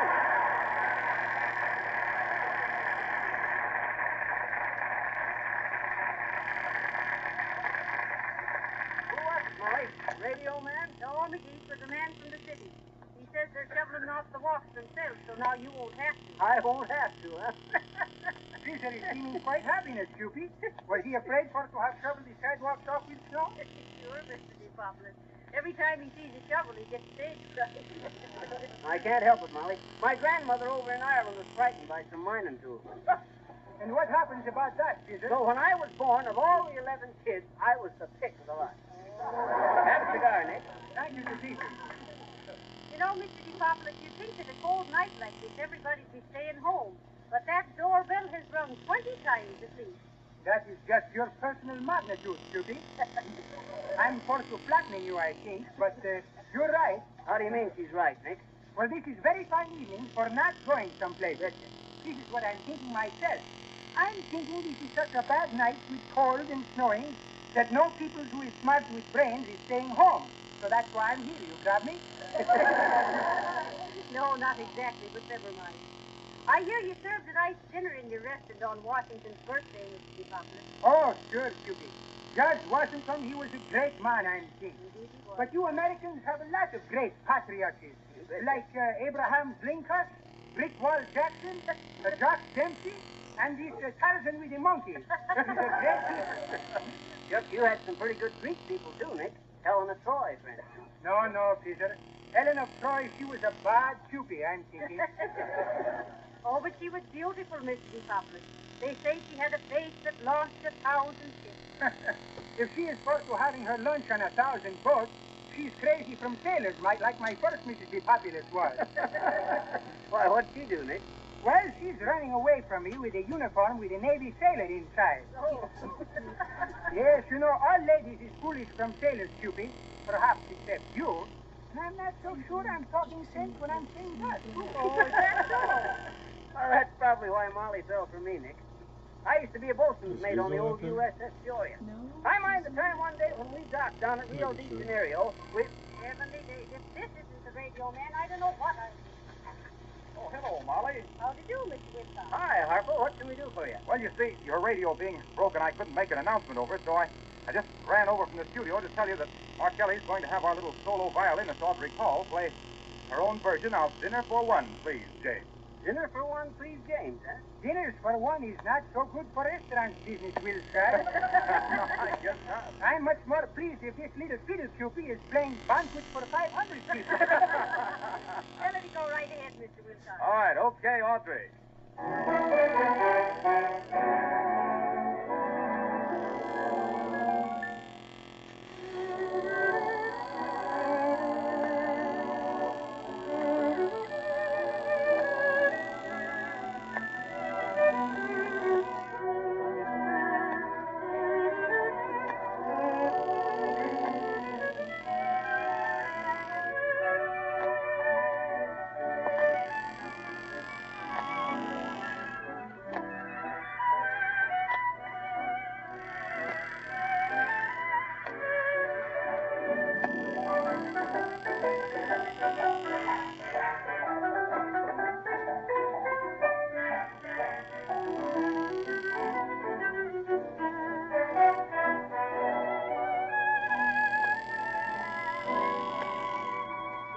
As Misha Hellman might play it.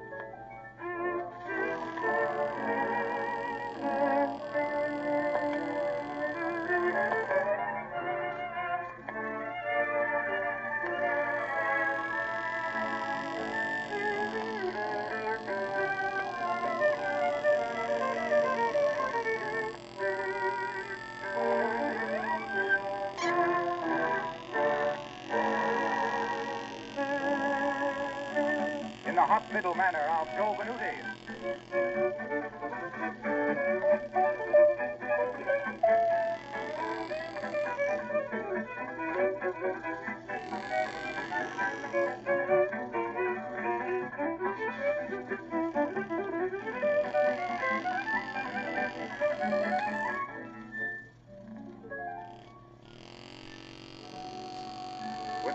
touch, a la Chrysler.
Back once more to 79 Wistful Vista, we find Molly and Fibber and Nick DePopoulos still waiting for that radio man. Telephone. Probably the hardware store saying they can't send a repairman. Get it, will you, Molly? Okay, Mr. Hey, Nick, I will tell you what time. Like the weather in the breeze. Hello, 79 Wistful Vista. This is the you speaking. Who? The Wistful Vista Hospital? What? Oh, heavenly days. A what? A case of amnesia? Oh, I see. He's lost his memory. He's run away from the hospital and he's headed this way. Good heavens, will he... Oh, he's harmless if nobody excites him. Oh, I see. Sure, we'll keep eye out for him. Sure. Red hair, blue eyes, and wearing hospital slippers. Sure, now, but it's hardly likely he'll come here. No, I won't worry anyone about it at all. Thank you for calling, man. Goodbye. Oh, dear, I better go out the back door. Red eyes, blue hair, wearing amnesia. He's gonna think it's the radio repairman. Let that radio man in, will ya? I've been to that door 50 times tonight. Ugly duckly. Hello, sweetie. Are you the man from the hardware store? The hardware store's not supposed to take me to the car mart. We're taking it to the car mart. I've got sick, oh, I've got sick. Give me a nickel. I give you a cup of coffee. Hey, what's Oh, come right in, brother. There's the radio over there. And hurry up, will you? Just, I don't know what kept you so long. I don't either. They told me I'd be out in 2 days. 2 days? No, sir. I ain't paying for no service like that. Hey. You wearing them carpet slippers on your feet, sir, bud? They don't fit on my head. Oh, a wise guy, huh? Well, get to work on that radio and don't be so fast. He's also having nice carvings of red hair, Caesar, like a double orders of stewed parrots, I'm thinking.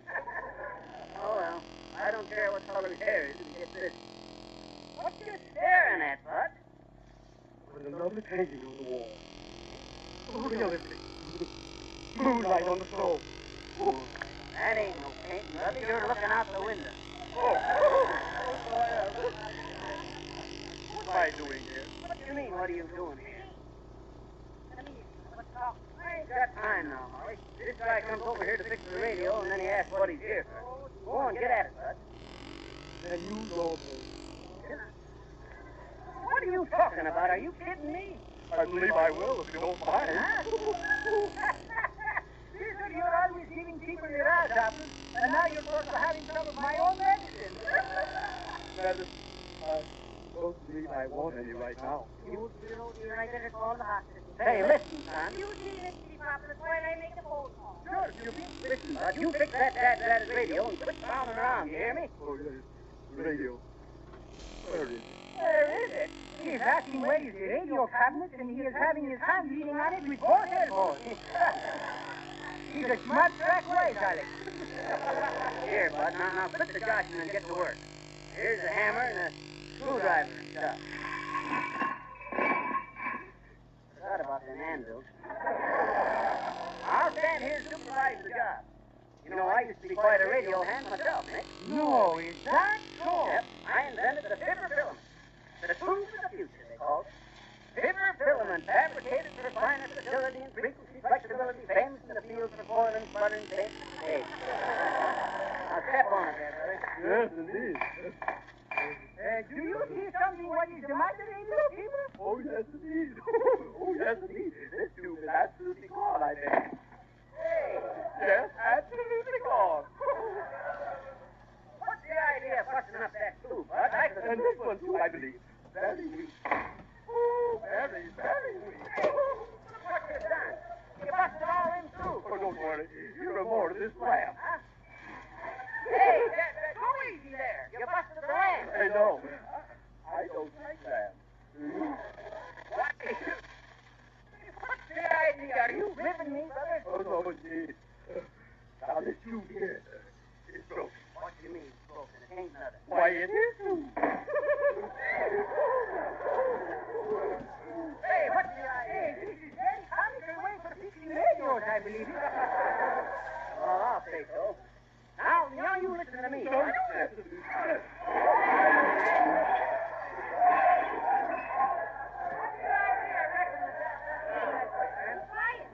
Don't shout at the man. Don't shout at the man. You see what he done? Oh, now. I'll go with you. Okay, lady, where is he? Oh, come right here, please. He hasn't done any harm, has he? No, not a bit. There's hardly any, that is. Come on, Mr. Quinn. We're going now. Oh, thank you so much for coming. I don't like this place. It's full of radio tubes. You don't like it? Full of... Say, who is this fella? Quit shouting, buddy. That just makes him worse. Huh? This guy got a crack on the head in an accident and ran away from the hospital. He'll be okay in a couple of days. Come on, Quinn. Thanks for calling us, lady. Oh, that's all right. Good night, Mr. Quinn. You must come over and fix my radio sometime. Good night.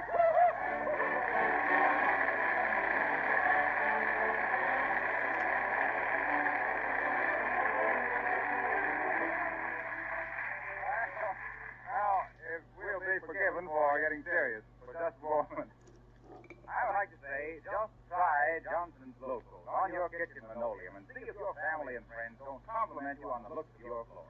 Local keeps your floors sparkling and clean, and at the same time makes your cleaning work very much easier. Instead of having to scrub your linoleum continually in order to keep it respectable looking, you'll find that dirt and dust will not stick to the Local polish, and your days of poor scrubbing will be done away with. Soil spots are quickly wiped off the cleaning surface. No wonder millions of housekeepers are so enthusiastic about Johnson's Local, the easy-to-use, no-rubbing floor polish that dries in 20 minutes and shines as it dries without help from you. And remember, you save as much as 1/3 by buying Local in the larger sizes.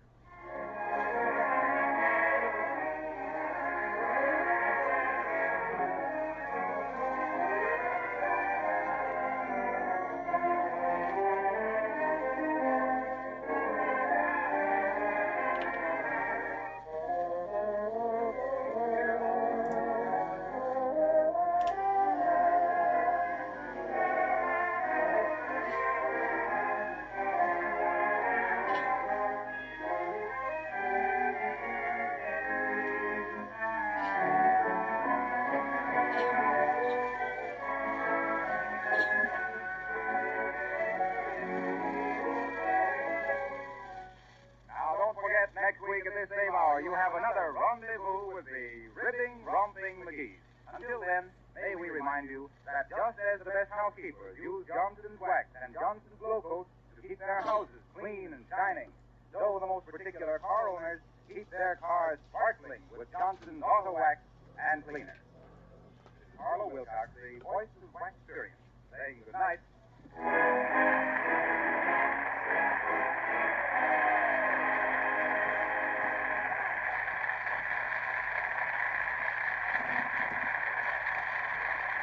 This is the National Broadcasting Company.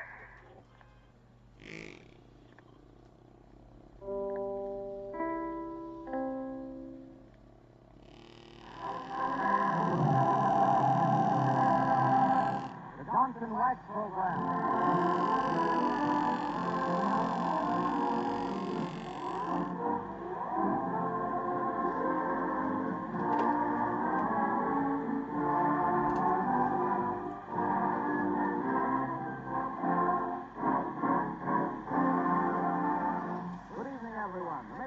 Mason's Wife present another harmonious and hilarious half hour with Rico Marcelli's orchestra and starring Marion and Jim as Fibber McGee and Molly.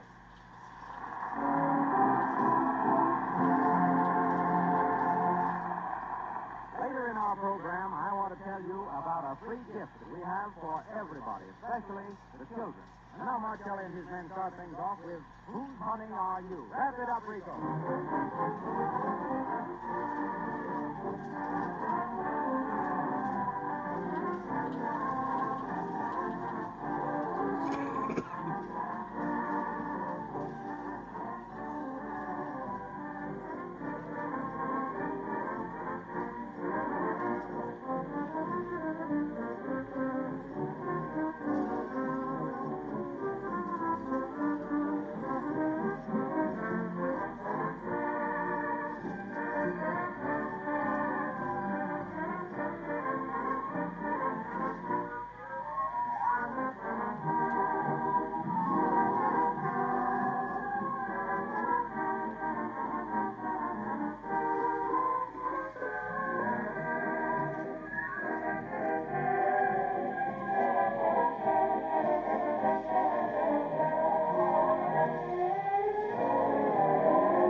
Put some glow coat on it and make it shine like new.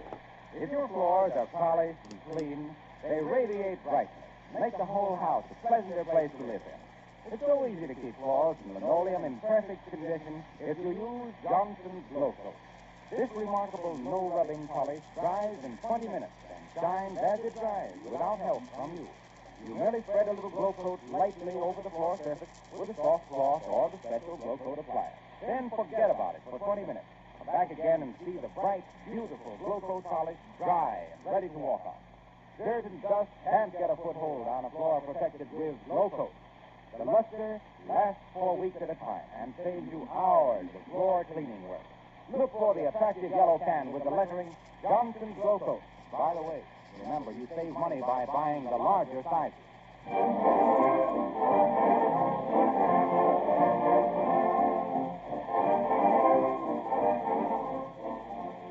Well, Fibber doesn't seem to be able to hold a job, but here is one that just fits him.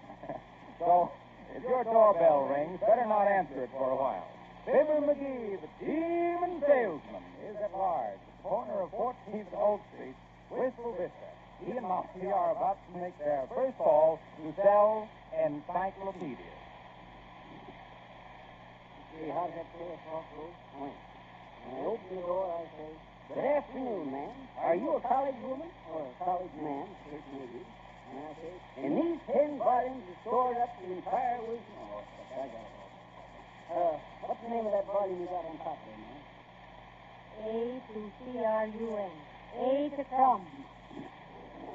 A to Crumb. What's the next one? Crumb to dustpan? No, it's Crumb to Dope. No, don't get personal, Mike. See what I got here. Oh, here's a good title. Glubby-to-IRK. Glub to Earth.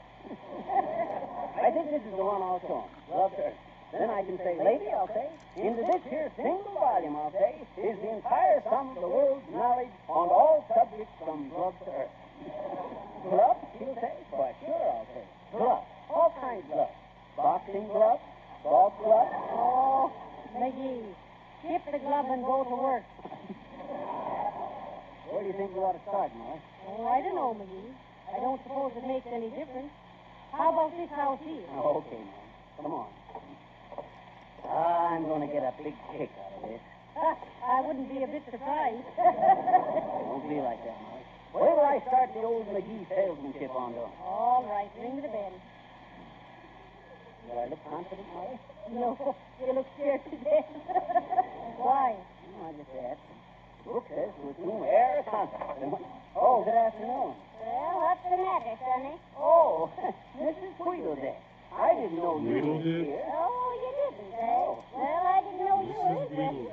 the broadcast over the radio. What do you mean ringing a girl's doorbell in the middle of the day like this? I didn't get home till about 5 o'clock this morning, and I got a head like a boiler factory. 5 o'clock, huh? I came home in a sidecar and vice versa. Well, listen, Mrs. Wheelerdeck.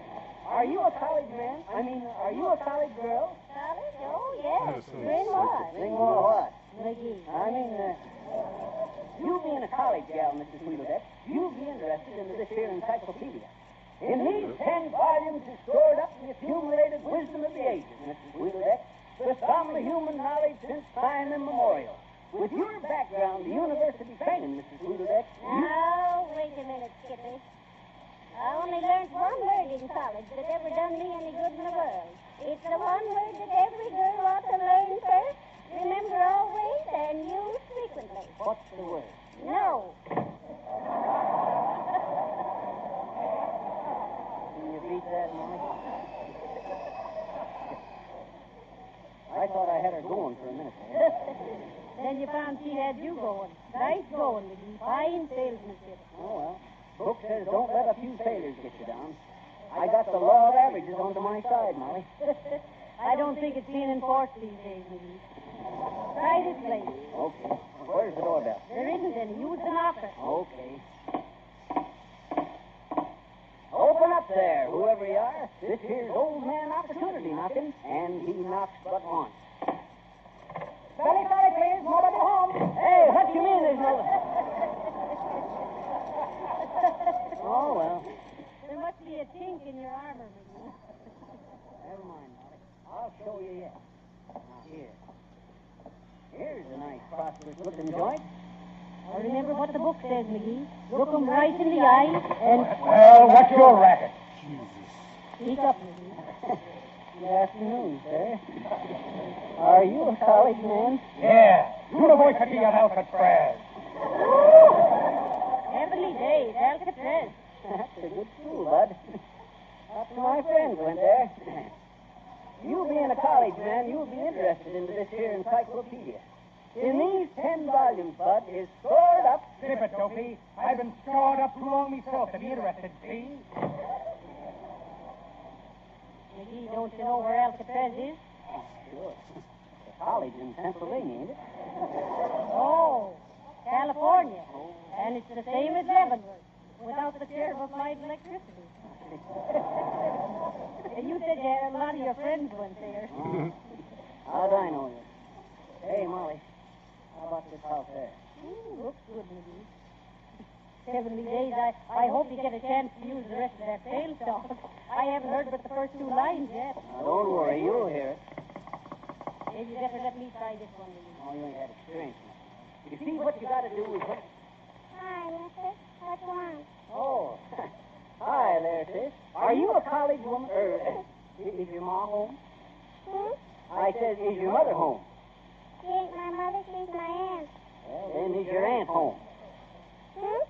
Is your aunt home? Is anybody home? I'm home. I mean, can you... Well, listen, little girl. Isn't there some older person here? Older than who? Your mom's chick. Older than you? You don't know how old I am, even. No, we don't know how old you are, and we don't give it. No, don't say it. I bet you're 11 if you're a day. What day? Saturday. What difference does it make what day? I don't know. Now, wait a minute, sis. We ain't getting no place. Are you all alone in the house? No. Oh, you ain't, huh? No, I'm on the porch. Say, now, listen here. Not very D-R-I-G-H-T, is she, McGee? What say, Molly? I say she isn't very D-R-I-G-H-T. No, I'll say she ain't. Oh, I guess I'm bad enough to know we don't want any E-N-C-Y-C-L-O-P-E-D-I-A-S.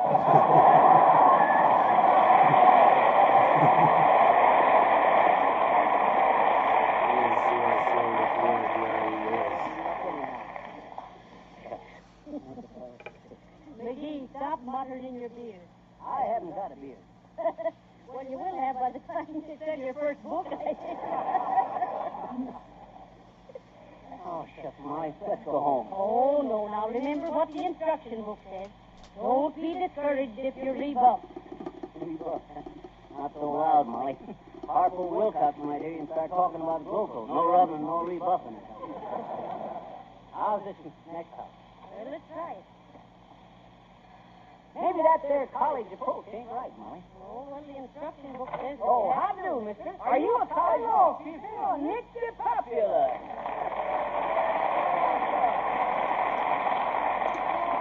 I didn't know you lived here, How Nick. do you do, Mr. DePopular? Hello, Cupid. Come in and sit up and take notice. Won't you walk into my fly papers as a fly to the little Miss Muffin? Sit down, Cupid, and tell me what I'm all about. Oh, no, we can't, Nick. We're out selling encyclopedias. Oh, that is very fine working if I can get it, I think, Cupid. Selling inferior bicycles? Besides, Nick, I see you got company there. Oh, he's nothing. I think you're for knowing him yourself. Why, hello there, Molly. Hello, Pip. Heavenly days, Mr. Wilcox. I didn't recognize you, Harpo, with your mouth closed. I see. What you doing here? This Wilcox, he's selling me some carloads, he hopes, of these fine blowing coats for my restaurant floor. Oh, well, I hope we're not interrupting. Oh, not a bit, Molly, not a bit. Nick is an old customer of mine. Sure, Cupid. What Wilcox is saying is nothing but the truth, so help you cross my heart. He is for to being very fine salesmanship. Well, you know, I have a very fine product. Oh, by the way, that reminds me. I must get in touch with Marcelli. May I use your phone, Nick? Sure, Wilcox. You will find a nickel in your trousers pockets, I think. All right.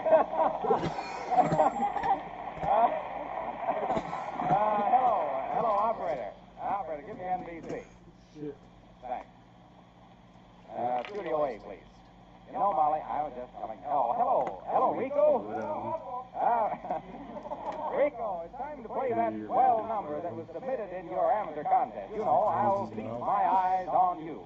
Written by John Carter of Bloomington. Oh, by the way, ask Charlie Levere to sing the lyrics, will you? We'll catch it on the radio over here at Nick the Pop. Thanks, Rico.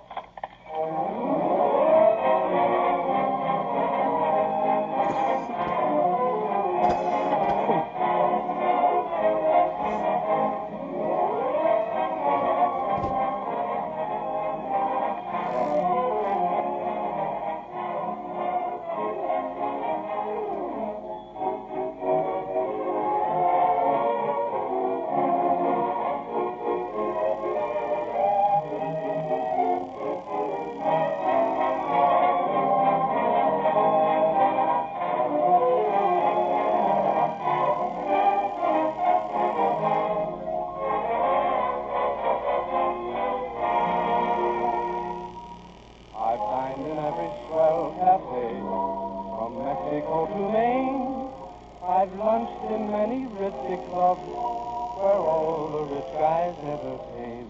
I've gobbled pastries by the peck, the finest parts of France, but never have I had enough romance. I love griddle cakes, country sausage, a strip of bacon or two, but I'd rather go without breakfast and feast my eyes on you. Baked potatoes and sliced tomatoes are swell with savory stew, but I'll take a dinner plate empty and feast my eyes on you. Watermelon and ice cream, chicken livers and breast, I'll admit that I like them, but lovin's what I love the best. Apple dumpling and suet pudding are very tasty, it's true, but I'll give the goodies to go by and feast my eyes on you.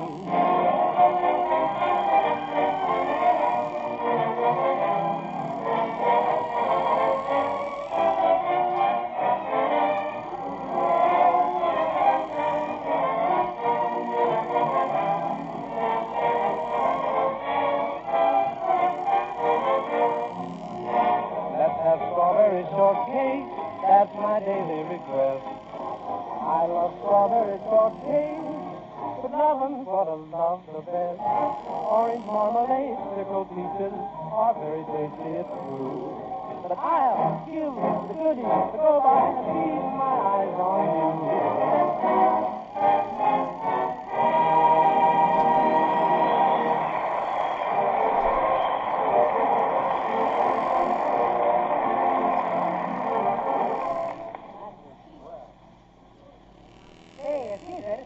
Last week, Marcelli is playing dinner for one, please, Jimmy. And now he's feasting my eyes with you, which is also no good for restaurant business. I think this Rico Marcelli is building me down to a terrible level.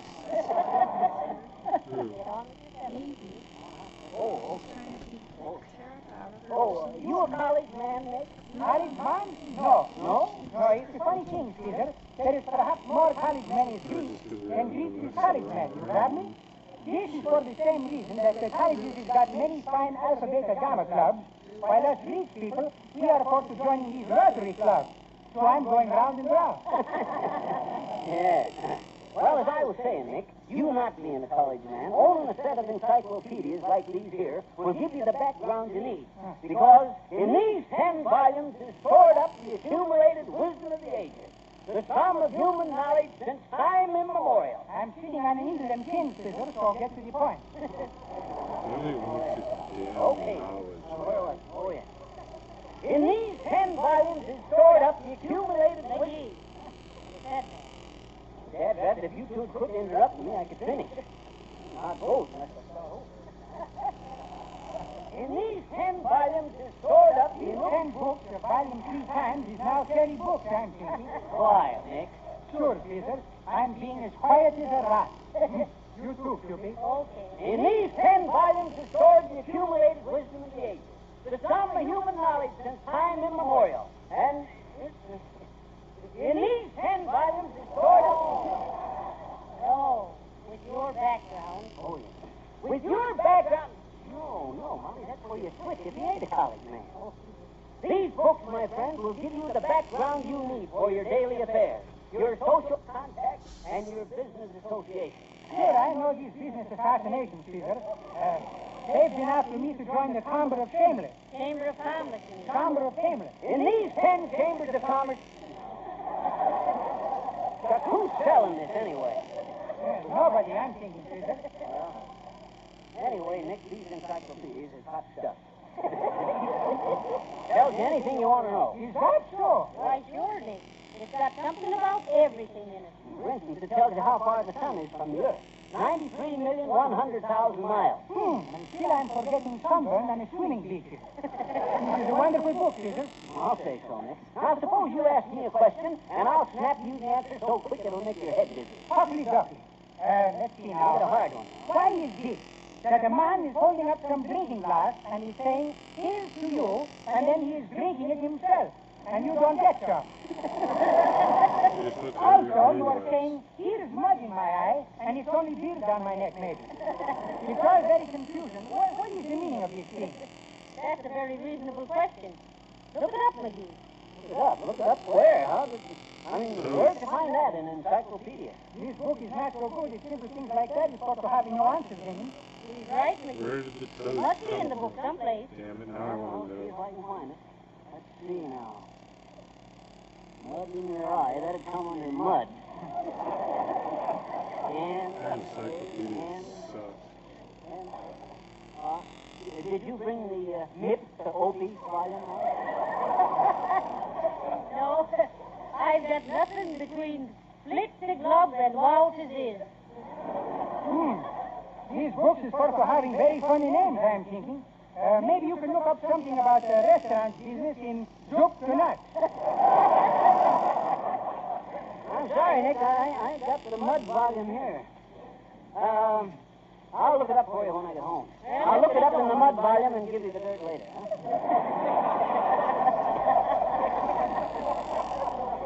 Well, I think we better be going, McGee. Huh?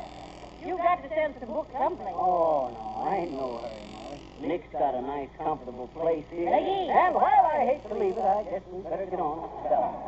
Well, I'm sorry to be rushing you away from here, but it's all for the most, you think? Sure. He hasn't made many sales today. No, very few, in fact. Almost none. In fact, I ain't started. Well, Nick, we'll be seeing you. Good day to you, Nick. So long, Cupid. Goodbye, Caesar. I'm wishing you for to have fine luck selling some wow to zizzes, I hope.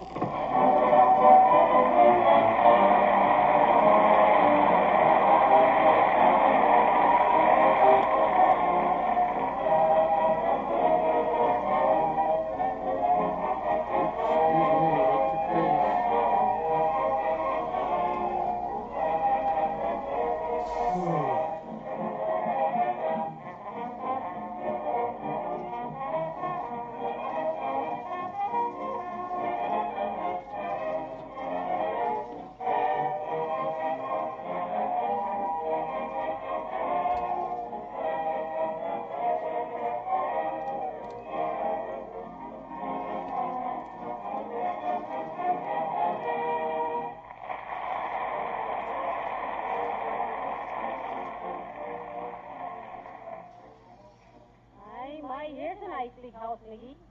Now, do you know what you're going to say? Can you talk without backing up? Oh, I can't if nobody interrupts me, Molly. Ring the doorbell. Yeah. Well, how do you do? Good day, madam. What can I do for you? Howdy, brother. Are you a college... Am I a college man? Yes, sir. I certainly am, my boy. I certainly am. Harvard 26. And you, sir? Peoria, 21 to 4. Who's favoring me? Peoria. Well, sir, brother, with your college background, you can appreciate these here encyclopedias. In these here 10 volumes is stored up the accumulated wisdom of the ages. Yeah. The sum of human knowledge since time immemorial. Yes, indeed. But here, what am I doing letting you good people stand out here in the wind? Come right in, make yourselves at home. You're extraordinarily interesting, my boy. You have the sealed personality, the frank, open manner which should take you far on the high road to success. Come right in, sir. Step right in, madam. Like this. Well, thank you. We will. That's how they drown cats, McGee. Huh? In the bag. Don't be so pessimistic, Molly.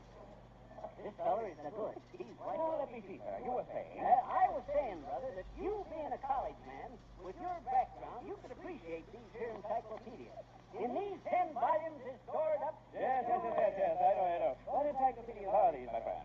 These are the genuine Encyclopedia Phonetica. Yes. Thought so. Why, brother, I never mentioned the name yet. But I am the publisher of this monumental work, my boy.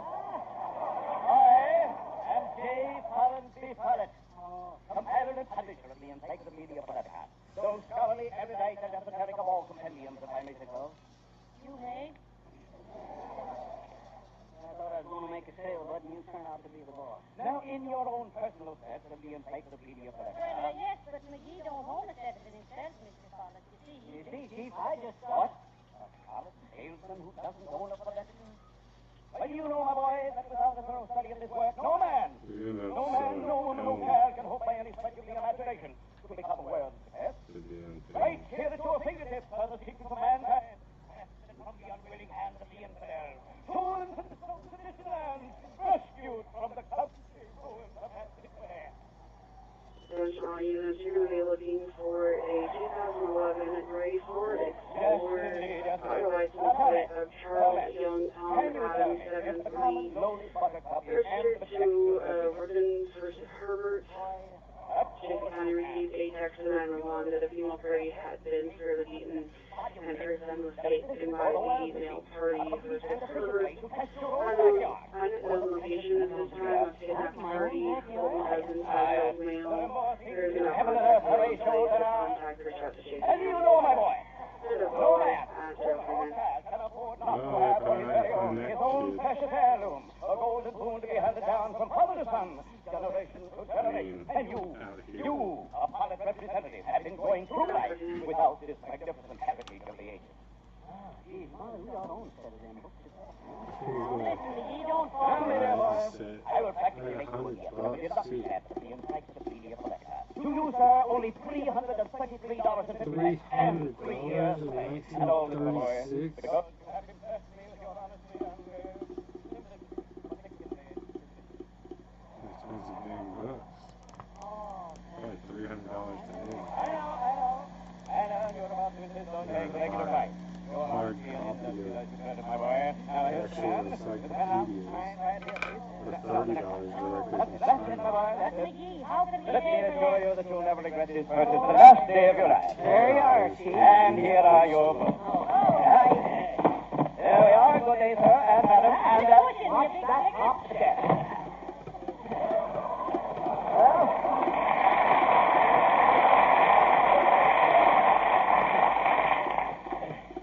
By golly, we got 'em, Molly. Sure, we got them. We got stuck for $333.50 worth of books that we won't have no more use for than Adam's off. Oh, now, Molly, don't be Why would you not have Why, in this these here encyclopedia? 10 volumes is stored up the accumulated wisdom.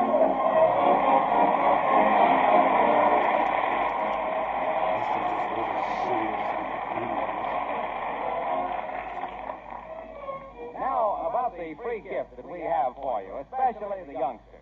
Everybody who likes to spin a top, boys, girls, and grown-ups, will want to own a pair of the new Fibber and Molly spinning tops. A twist of your finger starts the Fibber and top Molly spinning and they keep spinning going as long as 90 seconds.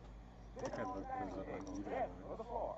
Now, one top is blue and the other one is yellow. On one is a picture of Fibber, and on the other, a picture of Molly. In fact, I might say that Fibber and Molly are the top.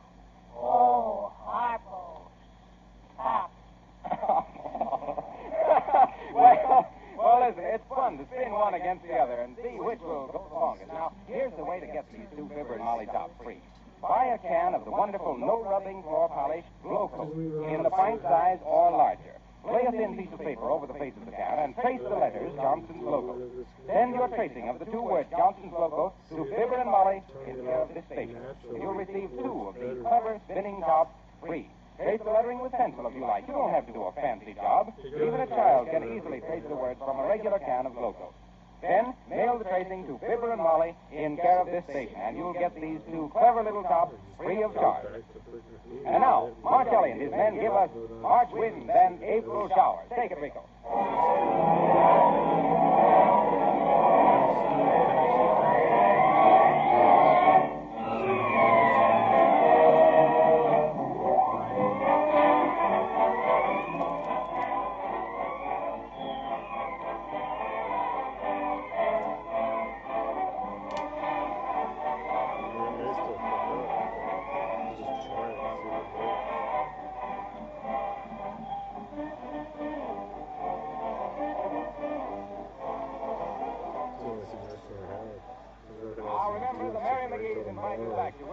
Next Monday at this same hour. Until then, don't forget about the new Fibber and Molly spinning tops. They're just out, and every McGee fan will want to own them.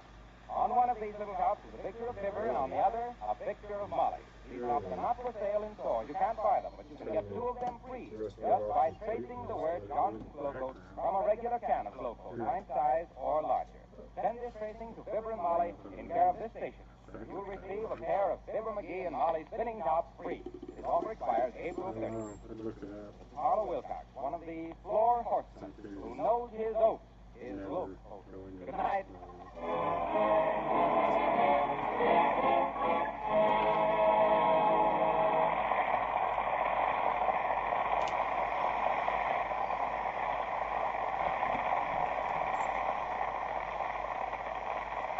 This is the National Broadcasting Company.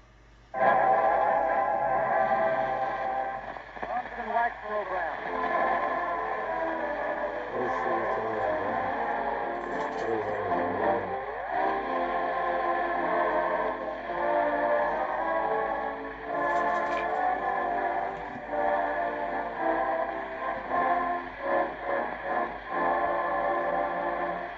Everyone, the makers of Johnson's Wax welcome you to another merry musical half hour starring Marion and Jim as Fibber McGee and Molly with Rico Marcelli's orchestra.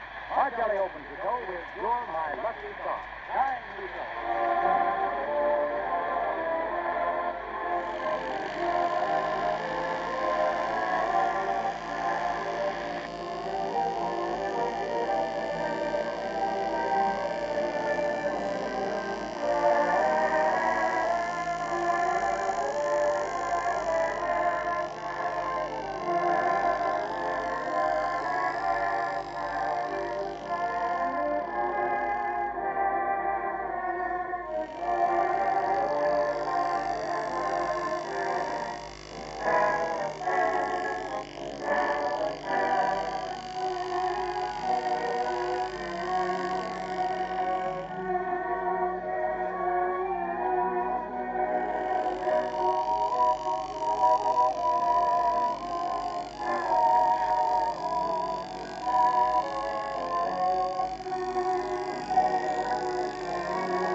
spell cent.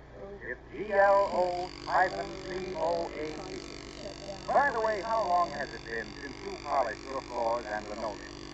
I wish you just glance down at the floor now. See how it looks. If you aren't pleased with it, sir, just remember that Johnson's Glow Coat will make it sparkling and clean in a few minutes' time. Glow Coat dries in 20 minutes for lustrous polish without any work of rubbing or buffing. Just can't get a foothold on a shining Glow Coat polish. Old-fashioned floor scrubbing becomes a thing of the past once you learn about the easy, no-rubbing floor polish Glow Coat, made by the makers of Johnson's Wax. Look for the attractive yellow can. And remember, you save money by ordering Glow Coat in the larger size. Now, last week we told you about Fibber McGee and Molly's new spinning top.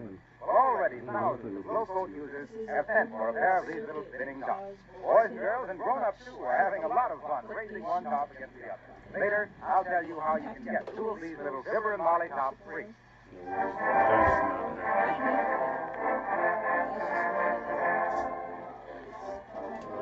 Our theme tonight is the bus station. Early in the morning, Fibber and Molly are taking a little trip downstate to see Aunt Sarah. Passengers are scattered around the station, sitting and reading, sitting and sleeping, and just sitting. Among those reading, we find Fibber McGee and Molly.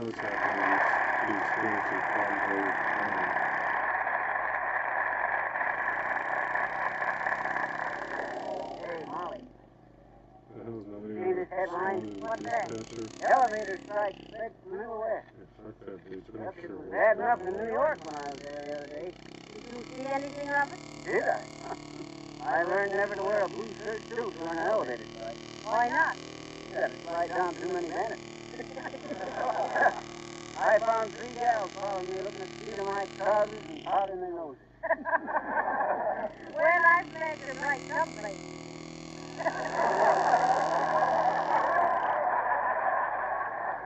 You know, Molly, there was one building up there on Park Avenue where all them lodged-off folks had to walk 20, 30 floors into their evening clothes.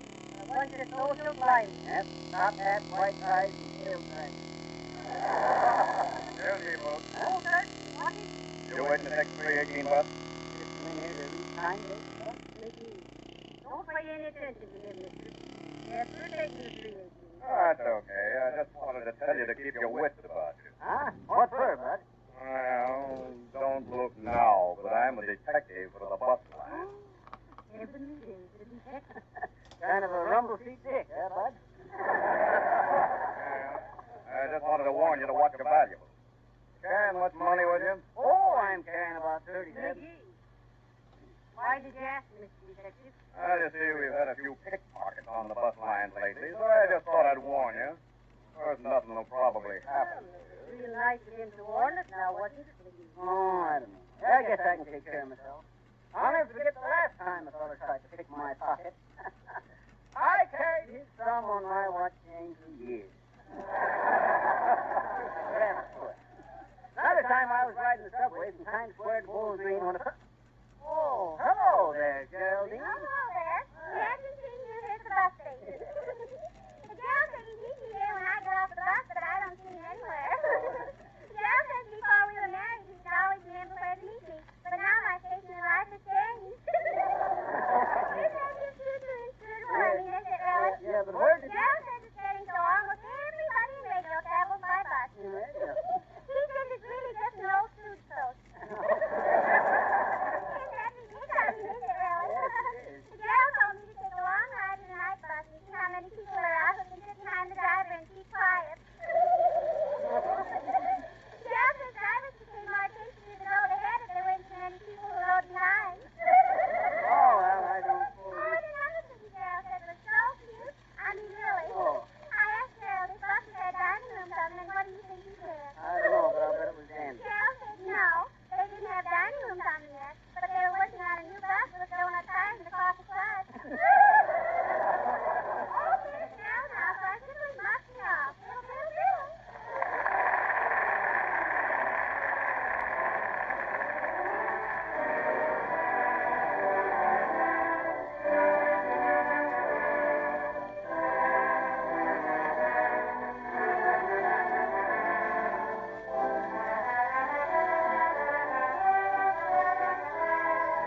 was Marcelli and his men playing Please Believe Me.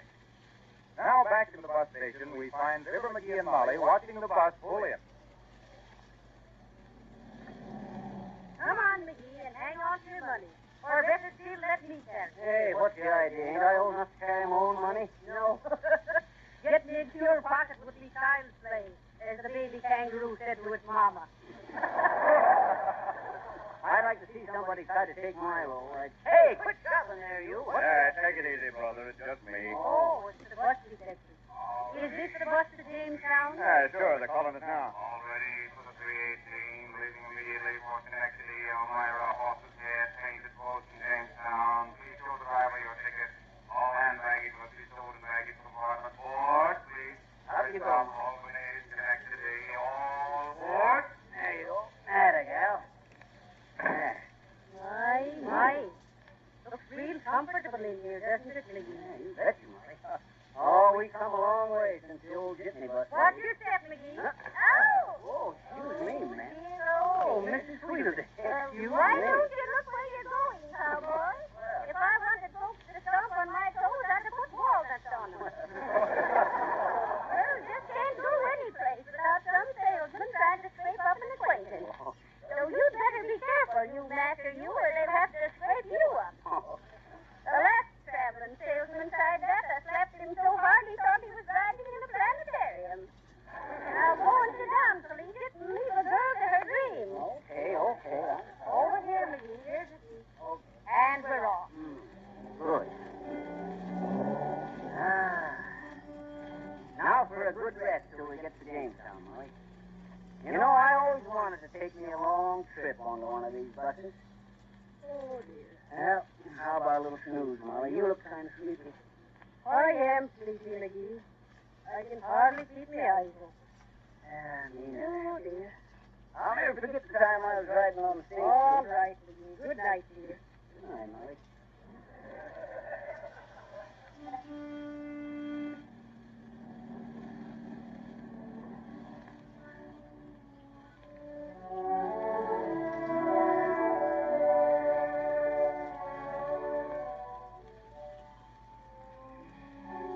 I don't want to disturb anybody, but while Fibber and Molly are sleeping, just let me suggest that you try Johnson's Glow Coat on your kitchen linoleum. You'll receive many compliments on the looks of your floors. You'll save yourself hours of cleaning work from the day you first use Glow Coat. GLO-COAT. The remarkable floor polish that shines as it dries without rubbing or buffing.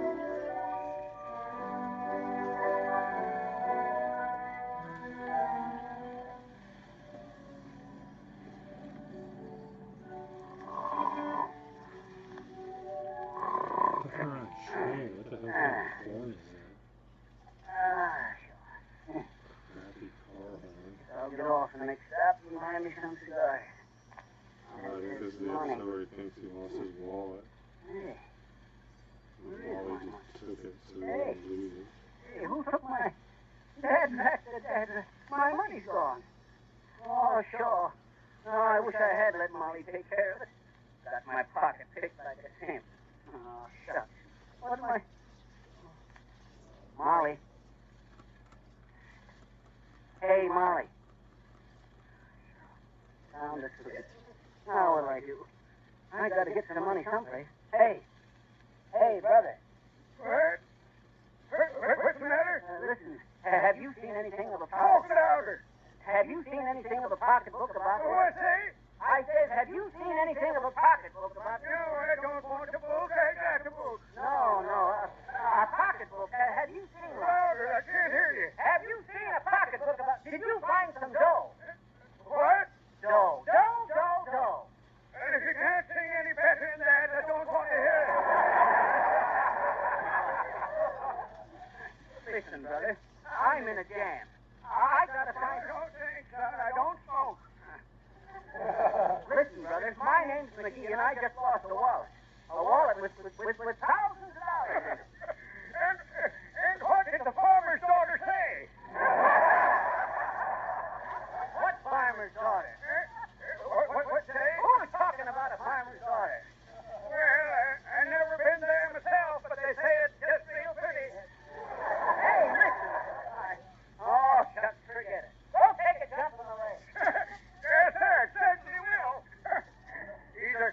there, fella.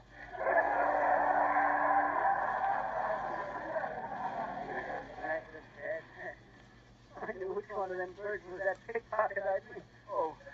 Hey, driver. Yeah? Driver, I lost it. I mean, I just had my pocket picked by somebody. I got to get some money someplace. If you let me have about $25 to Now, wait a minute, Fonzie. You mean you want me to lend you $25? Yeah. You see, Bud, I'm on a scouting trip for the Giants. Nothing doing, buddy. Suppose I'll have to tell Molly. Woo-hoo! Please, get off my lap. I'm sorry, ma'am. Driver hit that curve so fast it threw me. Exactly what I deserve for allowing myself to travel in this absurd fashion with the hoi polloi. With the what? The bourgeoisie. Now. That ain't what you said before. You switched on me, Susie. Please. Hey, listen. Now that we're acquainted, man, let me introduce myself. I beg your pardon. Just don't mention it. You'd have thought of it yourself in a minute. Listen, my name is McGee. Fibber McGee. And I'm in trouble. Indeed. No, in trouble. You see, ma'am, somebody kidnapped my Mazuma. Mazuma? Kidnapped? I mean, somebody copped my dough. They nipped my letter. And I just can't go back to the White House and say, shucks, Frank, I'm sorry, but that dough you give me to buy them unperforated Guatemalan 5-cent stamps with, to make a long story short, babe, how about me giving you a 10-day note for about $25? Why, how preposterous. Lend you money? I do not even know you. Well, is the United States know France?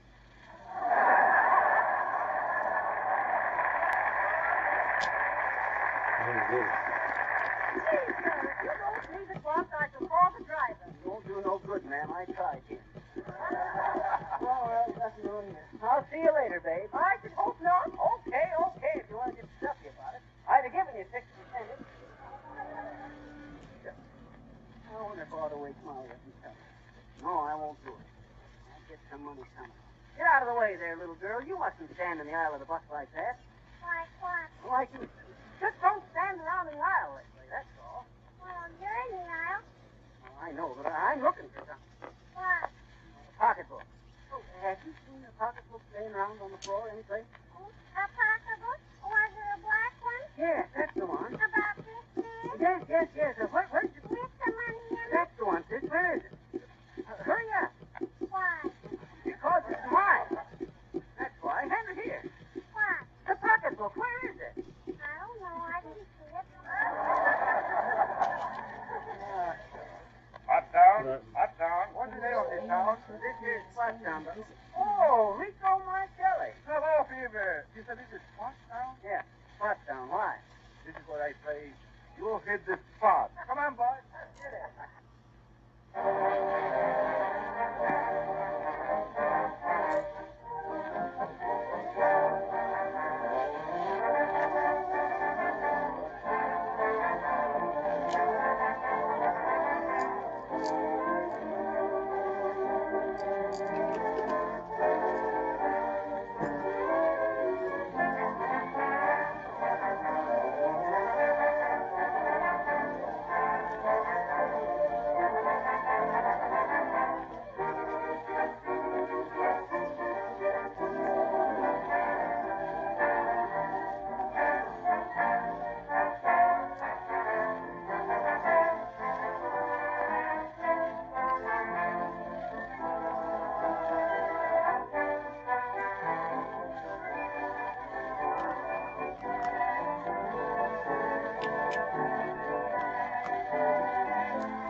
The bus is still standing at the Pottstown station. The porter is just leaving out the bus. Maybe he'll find Fibber's pocketbook.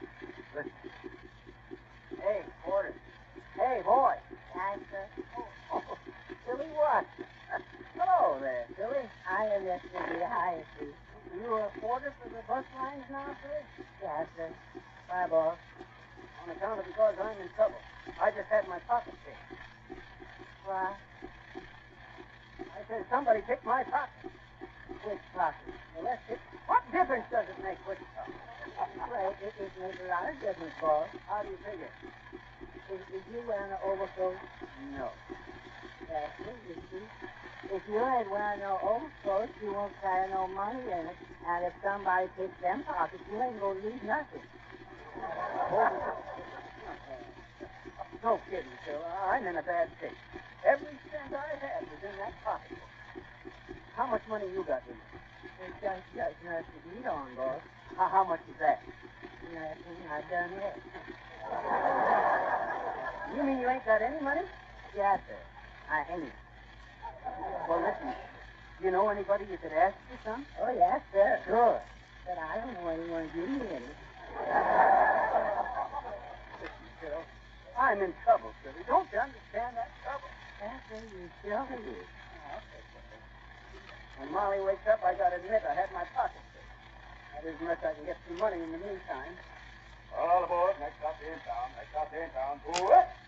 I gotta get off here, boss. I gotta go to where the new store. Okay, Phil. See you later.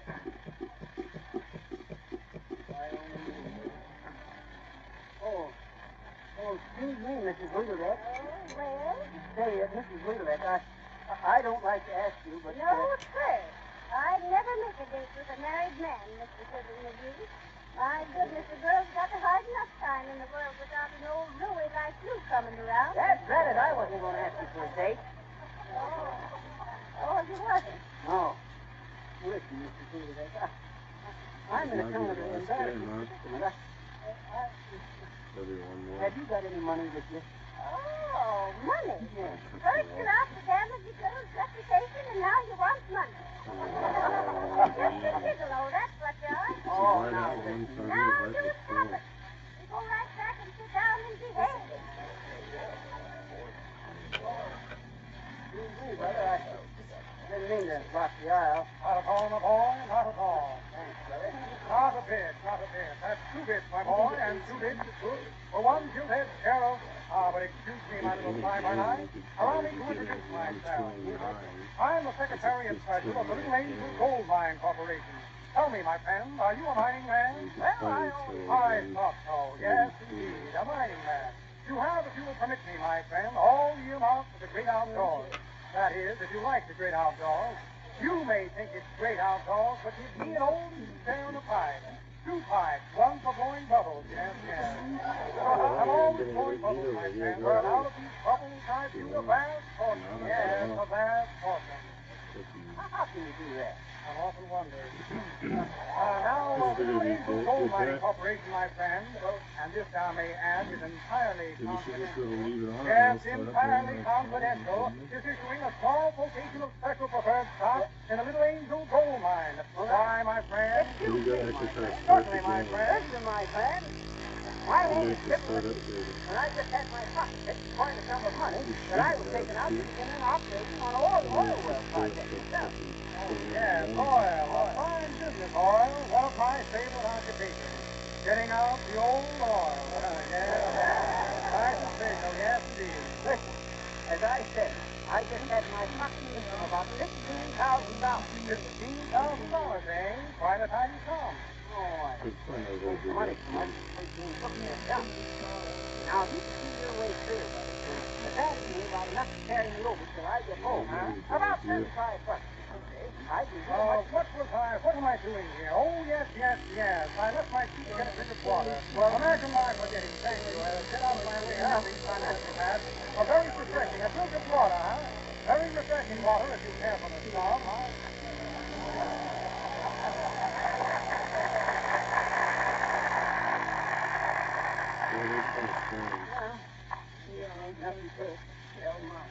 Jamestown next. Jamestown.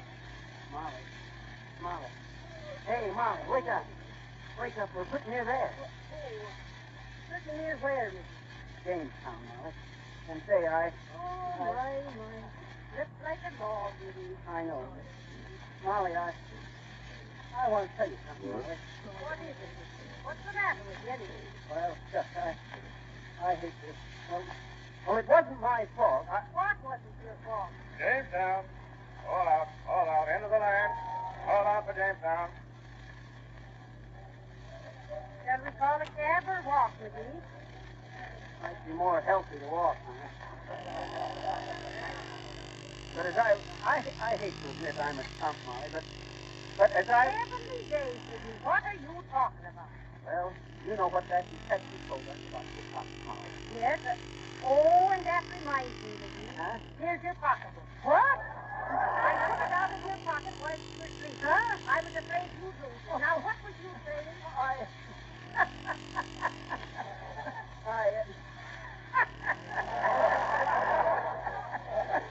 Just I knew you had it all the time.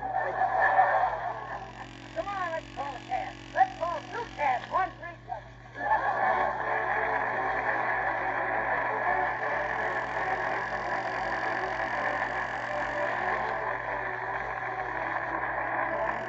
Well, all's well that ends well, I guess. And now I want to tell you more about these new Fibber McGee and Molly spinning tops. On one top is a picture of Fibber, and on the other, a picture of Molly. They spin as long as 90 seconds, just by a twist of the fingers. Every boy or girl who sees these little tops wants to own a pair of them. We found that grown-ups enjoy these Fibber and Molly spinning tops just as much as the children do. Now, here's the way to get them free. Buy a can of the wonderful no-rubbing floor polish Glow Coat, pint size or larger. Lay a thin piece of paper over the face of the can and trace the letters Johnson's Glow Coat. Send your tracing of the two words Johnson's Glow Coat to Fibber and Molly in care of this station. You will receive 2 of these clever spinning tops free. Trace the lettering with pencil if you prefer. No fancy artwork is required.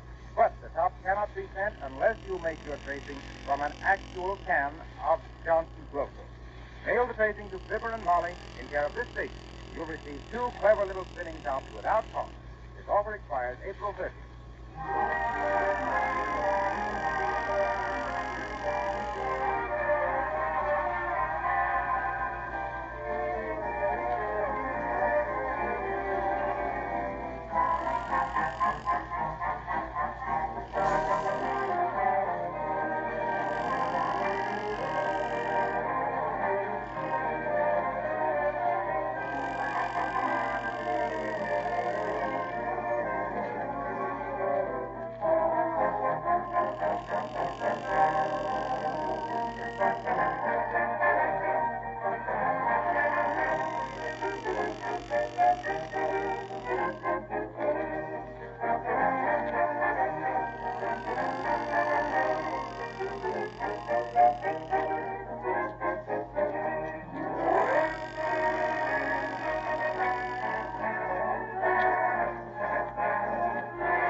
Tune in again next Monday evening at this same time.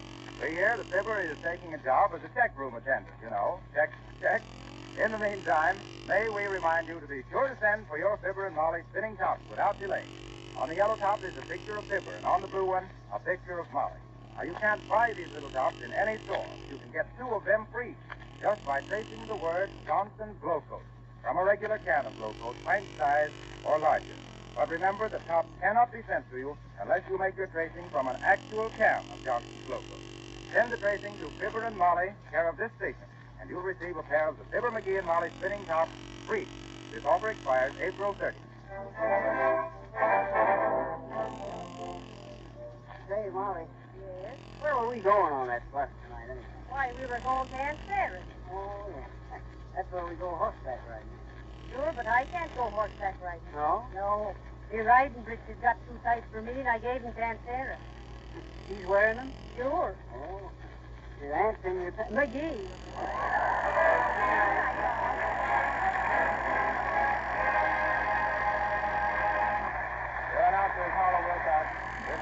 National Broadcasting Company. You've been listening, friends, to WLS, the voice of Prairie Farmer, Chicago. Leaving you now until tomorrow morning at 5 o'clock Central Standard Time. You will immediately hear from station WENR. Prairie Farmer bids you all good night. Good evening. This is WENR, the voice of service, Chicago. Reno Radio, Chicago. Through the courtesy of Bourgeois, makers of fine French perfumes, we present the Evening in Paris route.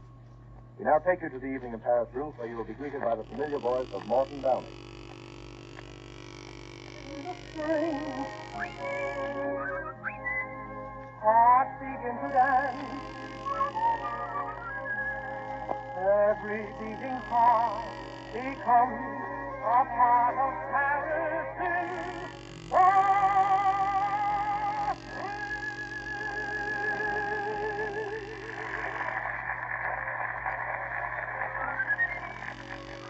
Good evening, ladies and gentlemen. This is Engraving speaking from the...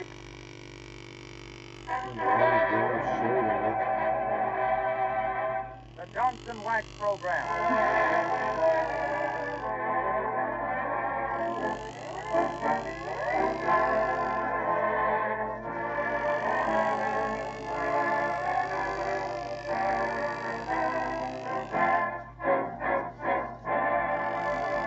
Good evening, everyone. The makers of Johnson's Wax welcome you to another merry musical half hour starring Marion and Jim as Fibber McGee and Molly. Rico Martelli's orchestra opens the festivities with We Saw the Sea. Cast off, Rico.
Tonight, but wait, how's the scenery in your own home? Are your floors and linoleum polished and bright? You know, now is the time to brighten up your home for spring. You may hesitate about polishing your floors, believing it will be a big job. If so, let me tell you right here that you can make your floors shine like new in a few minutes' time without any work of rubbing or buffing. Just ask your dealer for Johnson's Glow Coat, the new no-rubbing floor polish. You merely spread a little glow coat lightly over the surface with a soft cloth or the special glow coat applier. 20 minutes later, the glow coat will be dry, the floor will be gleaming, and you will be as fresh and rested as when you started. Glow coat protects linoleum and wood floors from becoming worn and shabby. The polish lasts for weeks at a time, shedding dirt and dust. Old-fashioned floor scrubbing methods can be abolished forever when your floors are protected with Johnson's Glow Coat. It's spelled GLO-COAT. And by the way, you save money by ordering Glow Coat in the larger sizes.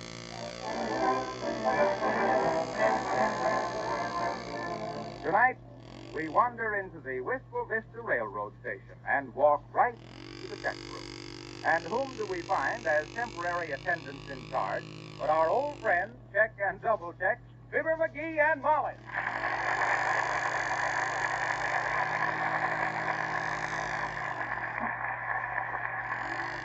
nobody wants to check nothing till I finish this paper. Say, did you read where Douglas Fairbanks got married to this lady Ashton? Yeah, I read that, Molly. And that young Douglas is real mad about it. Shucks, he shouldn't get sore about that, Molly. Every Doug has his day. Don't you get it, Molly? I ain't funny. Okay. But I'm glad you took this check room job. It's real quiet. I know. I always like a job where I can think. When you think, McGee, that is a job. Hey, I see on the back page here where a feller flew an airplane blind from New York to St. Louis.